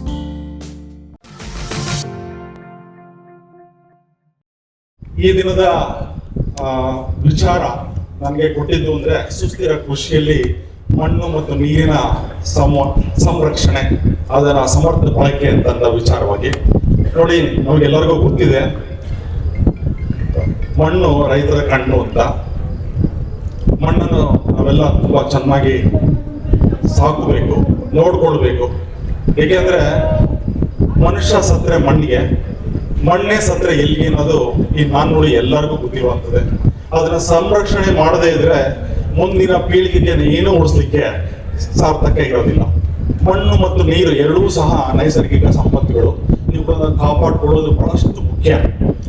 ಸುಸ್ಥಿರ ಕೃಷಿಯಲ್ಲಿ ಈ ಮಣ್ಣು ಮತ್ತು ನೀರಿನ ಸಮರ್ಥ ಬಳಕೆ ಮಾಡಿಕೊಂಡು ಆಹಾರ ಉತ್ಪಾದನೆ ಮಾಡಿ ಯಾವುದೇ ತೊಂದರೆ ಆಗದಂತೆ ಮುಂದಿನ ಪೀಳಿಗೆಗೆ ನಡೆಸ್ಕೊಂಡು ಹೋಗೋದೇ ಸುಸ್ಥಿರ ಕೃಷಿ ಅಂತದ್ದು. ಈಗಾಗಲೇ ನೈಸರ್ಗಿಕ ಕೃಷಿ ಆಗಲಿ, ಸಾವಯವ ಕೃಷಿ ಆಗಲಿ ಬಹಳಷ್ಟು ಪ್ರತೀತಿಯಲ್ಲಿ ಇದ್ರೂ ಸಹ ಮಣ್ಣು ಮತ್ತು ನೀರಿಗೆ ಹೆಚ್ಚು ಪ್ರಾಮುಖ್ಯತೆ ಕೊಡದಿರೋದು ಒಂದು ಏನ್ ನಾನು ಹೇಳಿಕೆ ಆಗೋದಿಲ್ಲ. ಯಾಕಂದ್ರೆ ಅದಕ್ಕೆ ಬಹಳಷ್ಟು ಪ್ರಾಮುಖ್ಯತೆ ಹೆಚ್ಚು ಕೊಡಬೇಕಾಗಿರುವಂತಹ ವಿಚಾರ. ಇವತ್ತು ಬಹಳ ಮುಖ್ಯವಾದಂತಹ ಒಂದು ವಿಚಾರವನ್ನ ನನಗೆ ಕೊಟ್ಟಿದ್ದಾರೆ. ಬಹಳ ಸಂತೋಷದ ವಿಚಾರ. ಮೊಟ್ಟ ಮೊದಲನೇದಾಗಿ ಜಗದ್ಗುರುಗಳಲ್ಲಿ ಮತ್ತೊಮ್ಮೆ ಪ್ರಣಾಮಗಳನ್ನು ಸಲ್ಲಿಸುತ್ತಾ ಈ ಒಂದು ವಿಚಾರದ ಬಗ್ಗೆ ನಾನು ಕೆಲವು ಮಾಹಿತಿಯನ್ನು ಕೊಡ್ಲಿಕ್ಕೆ ಇಚ್ಛೆ ಪಡ್ತೀನಿ. ತಮಗೆಲ್ಲ ಗೊತ್ತಿದ್ದ ಹಾಗೆ ಅಡಿಕೆ ಬಹಳ ವರ್ಷಗಳಿಂದ ನಾವು ಬೆಳೀತಾ ಇದ್ದೀವಿ ಭಾರತದಲ್ಲಿ. ಅದು ಯಾಕೆ, ಹೇಗೆ, ಯಾಕೆ ನಾವು ಇಷ್ಟೊಂದು ಅಡಿಕೆಗೆ ಹೊಂದ್ಕೊಂಡ್ಬಿಟ್ಟಿದ್ದೇವೆ ಅನ್ನಕ್ಕೆ ಅನೇಕ ಕಾರಣಗಳು ತಮಗೆಲ್ಲ ಗೊತ್ತಿದೆ. ಇದು ಪುರಾತನ ಕಾಲದಿಂದಲೂ ಸಹಿತ ಇದೊಂದು ನಮ್ಮಲ್ಲಿ ಆಹಾರ, ತದನಂತರದಲ್ಲಿ ಆಹಾರವಾದ ನಂತರ ನಾವು ತಾಂಬೂಲವನ್ನು ಸೇವಿಸುವುದು ಒಂದು ಪರಿಪಾಠ. ಅದು ಎಲ್ಲ ಧರ್ಮಗಳಲ್ಲಿ ಸಹಿತ ಅದು ಉಲ್ಲೇಖವಾಗಿದೆ. ಮತ್ತೆ ನೀವು ಇತಿಹಾಸವನ್ನು ತೆಗೆದು ನೋಡಿದಾಗ ಕಾಳಿದಾಸನ ರಘುವಂಶದಲ್ಲಿ ಸಹಿತ ಬರ್ತದೆ, ವಾಗ್ಭಟನ ಚರಿತ್ರೆಯಲ್ಲಿ ಬರ್ತದೆ. ಹಾಗೆ ಅನೇಕ ಸಾಂಸ್ಕೃತಿಕ ಮತ್ತು ನಮ್ಮ ಸಾಮಾಜಿಕ ಕಾರ್ಯಗಳಲ್ಲಿ ಅಡಿಕೆ ಹಾಸುಹೊಕ್ಕಾಗಿಬಿಟ್ಟಿದೆ. ಮತ್ತೆ ನಮ್ಮ ದಕ್ಷಿಣ ಏಷ್ಯಾದ ಅನೇಕ ರಾಷ್ಟ್ರಗಳಲ್ಲಿ ಅಡಿಕೆಯನ್ನು ಬೆಳಿತೇವೆ. ಚೀನಾ ಇರ್ಬೋದು, Bharat, Thailand, Indonesia, Philippines, Sri Lanka, ಅನೇಕ ರಾಷ್ಟ್ರಗಳಲ್ಲಿ ಸಹಿತ ನಾವು ಅಡಿಕೆಯನ್ನ ಬೆಳೀತಾ ಇದ್ದೇವೆ. ಒಂದು ಬಹಳ ಮುಖ್ಯವಾದಂತ ವಿಚಾರ ನಿಮ್ಗೆ ಹೇಳ್ಬೇಕಂತಂದ್ರೆ, ಕರ್ನಾಟಕದಲ್ಲಿ 6,75,000 ಹೆಕ್ಟರ್ನಷ್ಟು ಅಡಿಕೆ ಬೆಳೀತಾ ಇದ್ದೇವೆ. 10,24,000 ಟನ್ನಷ್ಟು ಉತ್ಪಾದನೆ ಮಾಡ್ತಾ ಇದ್ದೀವಿ. ಜಗತ್ತಿನಲ್ಲಿ ಭಾರತದ ಪಾಲು ಶೇಕಡ 57% ಅಡಿಕೆ ನಾವೇ ಬೆಳೀತಾ ಇದ್ದೀವಿ. 51% ಕ್ಷೇತ್ರ ನಮ್ದೇ ಇದೆ. ನನ್ನ ಹೆಸರು ಚಂದ್ರಕಾಂತ್ ಸಂಗೂರ್ ಅಂತ. ನಮ್ಮ ಊರು ಹಾವೇರಿ ಜಿಲ್ಲೆ ಹಾವೇರಿ ತಾಲೂಕಿನ ಸಂಗೂರು, ಚಿಕ್ಕ ಗ್ರಾಮ ಅದು. ಅಲ್ಲಿ ನಮ್ದು 93 ಎಕರೆ ಜಮೀನಿದೆ. ಅದರಲ್ಲಿ ಕಳೆದ 28 ವರ್ಷಗಳಿಂದ ನಾವು ನಮ್ಮ ಜಮೀನಿನಲ್ಲಿ ಯಾವುದೇ ರಾಸಾಯನಿಕ ಗೊಬ್ಬರಗಳನ್ನಾಗ್ಲಿ ಕ್ರಿಮಿನಾಶಕಗಳನ್ನಾಗ್ಲಿ ಈವರೆಗೂ ಬಳಕೆ ಮಾಡಿಲ್ಲ. ನಮ್ಮ ಮನೆಯಲ್ಲಿ ಸುಮಾರು 85 ದೇಶಿ ಆಕಳುಗಳು ಮತ್ತು ಎತ್ತುಗಳು ಮತ್ತು ಎಮ್ಮೆಗಳು ಇದಾವೆ. ಅದರದ್ದೇ ಗೊಬ್ಬರಗಳನ್ನ ನಮ್ಮ ಜಮೀನಿಗೆ ಬಳಕೆ ಮಾಡ್ತೀವಿ.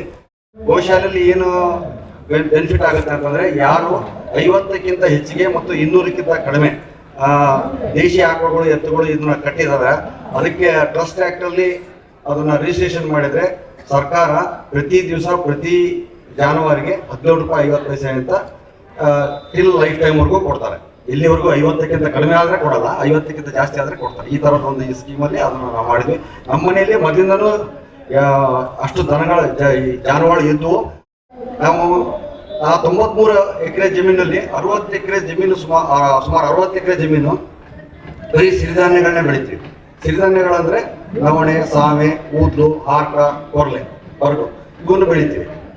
ಉಳಿದಿದ್ದನ್ನ ಬೇರೆ ಬೆಳೆ ಬೆಳಿತೀವಿ. ಬೇರೆ ಬೆಳೆ ಅಂತಂದ್ರೆ ಒಂದು 10 ಎಕರೆ ಇವು ಜಾನುವಾರುಗಳಿಗೆ ಮೇವಿಗಾಗಿ, ಒಂದು 10 ಎಕರೆ ಮೇಯೋದಕ್ಕಾಗಿ ಈ ತರ ಬೆಳಿತಾ ಇದ್ದೀವಿ. ಪೂಜ್ಯ ಡಾಕ್ಟರ್ ಶಿವಮೂರ್ತಿ ಶಿವಾಚಾರ್ಯ ಮಹಾಚರಣರ ಸ್ಮಾರಕ ಮಠದಲ್ಲಿ ನನ್ನ ಭಕ್ತಿಪೂರ್ವಕ ಪ್ರಣಾಮಗಳನ್ನು ಸಲ್ಲಿಸುತ್ತಾ, ವೇದಿಕೆಯ ಅಧ್ಯಕ್ಷತೆ ವಹಿಸಿರ್ತಕ್ಕಂಥ ರಾಜ್ಯದ ರೈತ ಸಂಘದ ಮುಖಂಡರು, ಆತ್ಮೀಯರಾದಂಥ HR ಬಸವರಾಜಪ್ಪನವರೇ, ವೇದಿಕೆ ಮೇಲೆ ಉಪಸ್ಥಿತಕ್ಕಂಥ ಎಲ್ಲ ವಿಜ್ಞಾನಿಗಳೇ, ಮುಂಭಾಗದಲ್ಲಿ ಕುಳಿತಿರ್ತಕ್ಕಂಥ ಅನ್ನದಾತರು, ಈ ಚಿತ್ರದುರ್ಗ ಜಿಲ್ಲೆ ಹೇಗಾಗಿದೆ ಅಂತಂದ್ರೆ ಕಗ್ಗಲ್ಲು ಹೆಬ್ಬಂಡೆ, ಈ ಚಿತ್ರದುರ್ಗದ ಕಲ್ಲಿನ ಕೋಟೆ ಅಂತಕ್ಕಂಥ ಒಂದು ನಾಣ್ಣುಡಿ ಇದೆ. ಹಾಗೆ ಈ ಚಿತ್ರದುರ್ಗ ಜಿಲ್ಲೆಯ ರೈತರು ಕಗ್ಗಲ್ಲು ಹೆಬ್ಬಂಡೆ ಬಂಡೆಯಂತೆ ಯಾವ ಬರಸಿಡಿಲಿಗೂ ಬಗ್ಗದೆ ಜೀವನ ಸಾಗಿಸ್ತಾ ಇದ್ದೀವಿ. ಇದು ಮಧ್ಯ ಕರ್ನಾಟಕದ ಜಿಲ್ಲೆಯಾಗಿದ್ದು ನೀರಾವರಿಯಿಂದ ಬಹಳ ವಂಚಿತವಾಗಿದೆ. ಕಳೆದ 1 ವರ್ಷದಿಂದ ಪರಮ ಪೂಜ್ಯರ ಅವರ ಕೃಪೆಗೆ ಒಳಗಾಗಿ ಭರಮಸಾಗರ ಹೋಬಳಿಯ ಎಲ್ಲ ಭಾಗದ ಕೆರೆಗಳು ನೀರು ತುಂಬಿ ನೀರಾವರಿಗೆ ಅಣಿಯಾಗಿದ್ದಾವೆ. ಪರಮ ಪೂಜ್ಯರ ಈ ಕಾರ್ಯದಿಂದ ಅವರು ಈ ಆಧುನಿಕ ಭಗೀರಥರಾಗಿದ್ದಾರೆ ಅಂತಕ್ಕಂಥ ಮಾತನ್ನ ಈ ಸಂದರ್ಭದಲ್ಲಿ ನಾನು ಹೇಳಲಿಕ್ಕೆ ಇಚ್ಛೆಪಡ್ತೇನೆ. ಬಹುತೇಕ ಈ ಜಿಲ್ಲೆಯಲ್ಲಿ ಭದ್ರಾ ಮೇಲ್ದಂಡೆ ಅಂತ ಯೋಜನೆಯನ್ನ ಬರಬೇಕು ಅಂತಂದೇಳಿ ಬಹಳಷ್ಟು ವರ್ಷಗಳಿಂದ ರೈತರು ಹೋರಾಟ ಮಾಡ್ತಾ ಬಂದಿದ್ವಿ.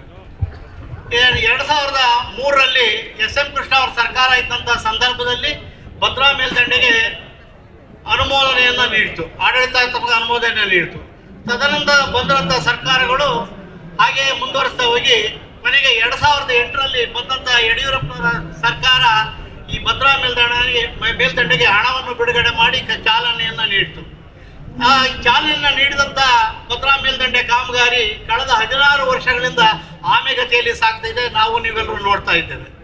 ಇದರಿಂದಾಗಿ ಜಿಲ್ಲೆಯ ಒಂದು ಶಾಪಗ್ರಸ್ತವಾಗಿದೆ. ಬಹುತೇಕ ಈ ಭದ್ರಾ ಮೇಲ್ದಂಡೆಯಿಂದ 2.25 ಲಕ್ಷ ಎಕರೆ 2.25 ಲಕ್ಷ ಹೆಕ್ಟೇರ್ ಭೂಮಿಗೆ ನೀರಾಗ್ತದೆ. ಎಷ್ಟು? 4 ಜಿಲ್ಲೆಗೆ: ಚಿಕ್ಕಮಗಳೂರು, ಚಿತ್ರದುರ್ಗ, ದಾವಣಗೆರೆ ಹಾಗೂ ತುಮಕೂರು. ದಾವಣಗೆರೆ ಜಿಲ್ಲೆಯಲ್ಲಿ ಬರ್ತಕ್ಕಂಥದ್ದು ಒಂದೇ ತಾಲೂಕು, ಜಗಳೂರು ತಾಲೂಕು. ಚಿತ್ರದುರ್ಗದ 6 ತಾಲೂಕು ಕೂಡ ಈ ನೀರಾವರಿಗೆ ಒಳಪಡ್ತವೆ. ನಾವು ಚಿಕ್ಕ ವಯಸ್ಸಿನಲ್ಲಿ ದಿನಮಾನಗಳ ನೆನೆಸ್ಕೊಂಡ್ರೆ ಪ್ರತಿಯೊಬ್ಬ ರೈತರು ತಾನೇನು ಜಮೀನಲ್ಲಿ ಬೆಳೀತಾ ಇತ್ತೋ ಅದನ್ನು ಮನೆಯಲ್ಲಿ ಊಟಕ್ಕೆ ಎಷ್ಟು ಬೇಕೋ ಅಷ್ಟನ್ನು ಇಟ್ಕೊಂಡು ಉಳಿದದನ್ನು ಮಾರ್ತಾಯಿದ್ದಾರೆ. ಈಗ ನೀವು ಎಷ್ಟೆಲ್ಲ ಬರೀದಿರೋ ನೀವು ಬೆಳೆದ ಬೆಳೆಯಲ್ಲಿ ಇದರಲ್ಲಿ ಇರ್ತಕ್ಕಂಥ ರೈತರು ಎಷ್ಟು ಜನ ನಿಮ್ಮ ಮನೆಯ ಉಪಯೋಗಕ್ಕೆ ಅಕ್ಕಿನೋ, ಭತ್ತನೋ, ರಾಗಿನೋ, ಜೋಳನೋ ಇಟ್ಕೊಡ್ತೀರಿ ಹೇಳಿ? ಭಾಳ ಕಡಿಮೆ, ಹೌದಲ್ರಿ? ಎಲ್ಲ ಮಾರಾಟ ಮಾಡ್ತೀರಿ, ಆಮೇಲೆ ಖರೀದಿ ಮಾಡ್ತೀರಿ. ಈಗೇನು ಅನ್ನಿಸ್ತಾ ಇದೆ ಅಂತಂದರೆ ನಮಗೊಂದು ಪ್ರವಾಸ ನೆನಪಾಗುತ್ತೆ. ಒಬ್ಬ ಹೋಟೆಲ್ ಮಾಲೀಕನ ನೋಡೋಕೆ ಹೋಗಿದ್ರಂತೆ. ಎಲ್ಲಪ್ಪ ಯಜಮಾನರು ಅಂತ. ಅವರು ಪಕ್ಕದ ಹೋಟ್ಲಿಗೆ ದೋಸೆ ತಿನ್ನೋಕೆ ಹೋಗಿದ್ದಾರೆ ಅಂದ್ರಂತೆ. ನೀವು ರೈತರು ಪಕ್ಕದ ಮನೆ ದೋಸೆ ತಿನ್ನೋ ರೈತರು ನೀವು ಆಗಬಾರ್ದು. ಹಿಂದೆಲ್ಲ ಪಡ್ತ ಅಂತ ಇರ್ತಿದ್ವು. ಪಡ್ತ ಈಗಿದಾವ? ಪಡ್ತ ಇಲ್ಲ. ಎಲ್ಲಿ ಹೋದ್ವು? ಅಂದಮೇಲೆ ನೀವೇನು ಬೆಳಿತೀರೋ ಆ ಬೆಳೆಯ ಮೇಲೆ ನಿಮಗೇ ನಂಬಿಕೆ, ವಿಶ್ವಾಸ ಅಂತ ಇಲ್ಲ. ಅದು ಹೋಗಬೇಕು. ಮುಖ್ಯವಾಗಿ ನಾವು ಗಮನಿಸಿರೋದು ಅಂದರೆ, ನಿಮಗೆ ಈ ರೈತಾಪಿ ವರ್ಗ ಏನಿದೆ ಇಲ್ಲಿ ಈ ದೇಶದಲ್ಲಿ 2 ವರ್ಗ ಇದ್ದಾರೆ. ಒಂದು ಕಾರ್ಮಿಕ ವರ್ಗ, ಅಂದರೆ ಸರ್ಕಾರಿ ನೌಕರರು, ಸರ್ಕಾರದಿಂದ ವೇತನ ಪಡಿತಕ್ಕಂಥವ್ರು. ಇನ್ನು ರೈತಾಪಿ ವರ್ಗ ನೀವು. ಸರ್ಕಾರದಿಂದ ವೇತನ ಪಡಿತಕ್ಕಂಥವರಿಗೆ ಸಕಾಲದಲ್ಲಿ ಅವರಿಗೆ DA ಅದು ಇದು ಅಲವೆನ್ಸ್ಗಳು ಸರ್ಕಾರ ಅನೌನ್ಸ್ ಮಾಡುತ್ತೆ. ರೈತದ್ದೇನೂ ಇಲ್ಲ. ಇಲ್ಲಿ ಯೋಜನೆಗಳಿದ್ದಾವೆ ಪರಿಹಾರ ಕೊಡ್ತಕ್ಕಂಥವು. ಅವು ಮೇಲ್ನೋಟಕ್ಕೆ ಚೆನ್ನಾಗಿ ಕಾಣ್ತದವ ಯೋಜನೆಗಳು. ಪ್ರಧಾನ ಮಂತ್ರಿ ಫಸಲ್ ಬಿಮಾ ಯೋಜನಾ ಅಂತ ಇದೆ. ಅದರಲ್ಲಿ ಮುಖ್ಯವಾಗಿ 2 ದೋಷಗಳಿದ್ದಾವೆ. ಒಂದೇನು ಥ್ರೆಶೋಲ್ಡ್ ಈಲ್ಡ್ ಅಂತ ಕರೀತಾರೆ ಇಂಗ್ಲೀಷ್ನಲ್ಲಿ. ನಾವು ಅದಕ್ಕೆ ಕನ್ನಡದಲ್ಲಿ ಹೊಸ್ತಿಲ ಇಳುವರಿ ಅಂತ ನಾವು ಅದಕ್ಕೊಂದು ಹೆಸರು ಇಟ್ಟಿದ್ದೀವಿ. ಅಲ್ಲಿ ಏನು ನಿಬಂಧನೆ ಮಾಡಿದ್ದಾರೆ ಪರಿಹಾರಕ್ಕೆ ಅಂತ ಹೇಳಿದರೆ, ನೋಡೋದಕ್ಕೆ ಇದು ರೈತರಿಗೆ ಬಹಳ ಹಿತ ಬಯಸ್ತಕ್ಕಂಥ ಯೋಜನೆ ಅಂತ ಕಂಡು ಬಂದರೂ ಅಲ್ಲಿ ಕೆಲವು ಷರತ್ತುಗಳನ್ನು ಹಾಕಿದ್ದಾರೆ. 7 ವರ್ಷಗಳ ಕಾಲ ಏನು ಇಳುವರಿ ಬರುತ್ತೆ ಅದರ ಸರಾಸರಿ ಅಂತ ಹೇಳಿ. ಒಬ್ಬ ರೈತನ ಕೇಳಿದರೆ, ಏನಪ್ಪ ಈ ವರ್ಷ ಎಷ್ಟಾಯ್ತು ಫಸಲು, ಎಷ್ಟಾಗ್ಬೋದು ಫಸಲು ಅಂದರೆ, ಸ್ವಾಮಿ ಒಂದು 4 ಆಣೆ ಆಗ್ಬೋದು, 6 ಆಣೆ ಆಗ್ಬೋದು ಅಂತಿರೋದಲ್ಲ.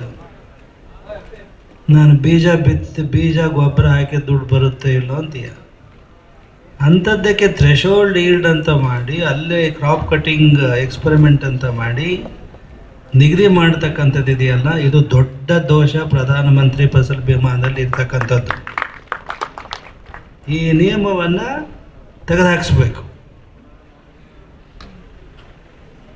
ಪ್ರತಿಯೊಬ್ಬ ರೈತನಿಗೂ ಈಗ ವಿಜ್ಞಾನ ಬಳಸ್ಕೋಬೋದು. ಈಗ ಎಲ್ಲೋ ದೂರದಿಂದ ಯುದ್ಧ ಕಾಲ ಸಂದರ್ಭದಲ್ಲಿ ಎಲ್ಲಿ ಬಾಂಬ್ ಹಾಕಬೇಕು, ಎಲ್ಲಿ ಯಾವ ಜಾಗದಲ್ಲಿ ಅದು ಸ್ಫೋಟಗೊಳ್ಳಬೇಕು ಅನ್ನೋ ತಂತ್ರಜ್ಞಾನ ವಿಜ್ಞಾನ ಬೆಳೆದಿದೆ.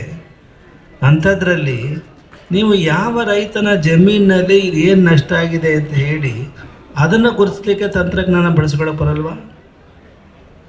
ನೀವೇನು ಮಾಡ್ತಾರೆ ಅಂತ ಹೇಳಿದ್ರೆ, ಇಂಥ ತಾಲೂಕು ಬರಗಾಲ ಪೀಡಿತ, ಏನು ಮೋಡ ಹರಿತತ್ತಲ್ಲ, ಅದಕ್ಕೆ ಹೊಳಲ್ಕೆರೆ ತಾಲೂಕು ಯಾವುದು, ಚನ್ನಗಿರಿ ತಾಲೂಕು ಯಾವುದು, ಚಿತ್ರದುರ್ಗ ತಾಲೂಕು ಯಾವುದು ನೋಡ್ಕೊಂಡು ಮೋಡ ಹರಿತತ್ತ. ತಾಲೂಕು ಗೊತ್ತಿರುತ್ತೆ ಅದಕ್ಕೆ, ಅದ್ರ ಪಾಡಿಗೆ ಅದು ಹೋಗ್ತಾ ಇರುತ್ತೆ ಮೋಡ. ಹೀಗಾಗಿ ಇದು ಏನು ಹೊಸತೆಲ್ಲ ಇಳುವರಿ ಅಂತ ಹೇಳ್ತಾರಲ್ಲ, ಅಥವಾ ಇಂಥ ತಾಲೂಕು ಬರ ಪೀಡಿತ ಅಂತಿದೆಯಲ್ಲ, ಇದನ್ನು ಕೈ ಬಿಡಬೇಕು ಸರ್ಕಾರ. ಯಾರ ಜಮೀನಿನಲ್ಲಿ ಏನು ನಷ್ಟ ಆಗಿದೆ ಅಂತ ಹೇಳಿ ಅದನ್ನು ನಿಮ್ಮ ಉಪಗ್ರಹಗಳಿಂದಲೋ ಯಾವುದರಿಂದಲೋ ಪತ್ತೆ ಹಚ್ಚಿ ಆಯಾ ಪ್ರತಿಯೊಬ್ಬ ರೈತನ, ಈಗ ಅದಕ್ಕೊಂದು ಇದಿದೆ, ಏನು ಬೇಲಿ ಅಂತ ಹೇಳ್ತಾರೆ, ಎಂಥದ್ದು ಬೇಲಿ ಅಂತ ಹೇಳ್ತಾರೆ, ಜಿಯೋ ಫೆನ್ಸಿಂಗ್ ಅಂತ ಇದೆ. ನೀವು ನಿಮ್ಮ ಜಮೀನಿಗೆ ಬೇಲಿ ಹಾಕದೇ ಇರಬಹುದು, ಅದರ ಗಣಕಯಂತ್ರದಲ್ಲಿ ಜಿಯೋ ಫೆನ್ಸಿಂಗ್ ಅಂತ ಹಾಕ್ತಾರೆ. ಆ ಸೌಲಭ್ಯ ಬಂದಿದೆ. ಈಗ ನೀನು ಯಾರ್ದೋ ಜಮೀನ ಕೂತ್ಕೊಂಡು ನೀನು ಬಟನ್ ಒತ್ತಿದ್ರೆ ಅಲೋ ಮಾಡಲ್ಲ. ಅದು ನಿನ್ನ ಜಮೀನಾಗಿದ್ದರೆ ಮಾತ್ರ ಅಲೋ ಮಾಡೋದು. ನಾ ಜಮೀನಿಗೆ ಬೇಲಿ ಇರಲಿ ಇಷ್ಟು ಮುಂದುವರೆದಿರುವಾಗ ನಿಮ್ಮ ಕ್ರಾಪ್ ಕಟಿಂಗ್ ಎಕ್ಸ್ಪರಿಮೆಂಟ್ ಇದೆಯಲ್ಲ, ಅದು ಮೊದಲು ಕಿತ್ತು ಹಾಕಬೇಕು. ನಮ್ಮ ದೃಷ್ಟಿಯಲ್ಲಿ ಎಲ್ಲೋ ಚೆನ್ನಾಗಿರೋ ಜಾಗದಲ್ಲಿ ಕ್ರಾಪ್ ಅದನ್ನು ನಿಗದಿಪಡಿಸಿ ಇದೆಲ್ಲ ಚೆನ್ನಾಗಿದೆ ಅಂದರೆ, ಎಲ್ಲಿ ಚೆನ್ನಾಗಿ ಮಳೆ ಆಗಿದೆಯೋ ಅದೇ ತಾಲೂಕಿನಲ್ಲಿ ಅವನಿಗೂ ಸಿಗ್ತದೆ. ಎಲ್ಲಿ ಮಳೆ ಆಗಿಲ್ವೋ, ಅದು ಡಿಕ್ಲೇರ್ ಆಗಿಲ್ವೋ ಅಲ್ಲಿ ಅವನಿಗೆ ಸಿಗೋದಿಲ್ಲ. ಆದರೆ ನಮ್ಮ ಒತ್ತಾಸೆ ಸರ್ಕಾರದೊಂದಿಗೆ ಅಧಿಕಾರಿಗಳ ಜೊತೆಗೆ ನಾವು ಮಾತಾಡೋಕ್ಕೆ ಬಯಸ್ತಕ್ಕಂಥದ್ದು ಅಂದರೆ, ಪ್ರತಿಯೊಬ್ಬ ರೈತನ ಜಮೀನನ್ನು ಉಪಗ್ರಹದಿಂದಲೋ ಯಾವುದೋ ಇದರಿಂದಲೋ ಅದನ್ನು ಗುರುತಿಸ್ಬಿಟ್ಟು ಅಲ್ಲಿ ಏನು ಬೆಳೆ ಇದೆ, ಏನು ನಷ್ಟ ಆಗಿದೆ ಅಂತ ಹೇಳಿ ಅದನ್ನು ತೀರ್ಮಾನ ಮಾಡಿ ನಮ್ಮ ರೈತರಿಗೆ ಬೆಳೆ ನಷ್ಟ ಪರಿಹಾರವನ್ನು ಒದಗಿಸ್ಕೊಡ್ತಕ್ಕಂಥ ತೀರ್ಮಾನ ನಮ್ಮ ಸರ್ಕಾರಗಳು ಮಾಡಬೇಕು. ಈ ಕಾರ್ಯಕ್ರಮದ ಪ್ರಾಯೋಜಕರು ಜೈನ್ ಇರಿಗೇಷನ್ ಸಿಸ್ಟಮ್ಸ್ ಲಿಮಿಟೆಡ್, ಜಾಗತಿಕ ತುಂತುರು ಮತ್ತು ಹನಿ ನೀರಾವರಿ ಉಪಕರಣಗಳ ಉತ್ಪಾದಕರು, ಬೇಸಾಯ ತಂತ್ರಜ್ಞಾನ ನಿರೂಪಕರು ಹಾಗೂ ರೋಗರಹಿತ ಟಿಶ್ಯೂ ಕಲ್ಚರ್ ಗಿಡಗಳು.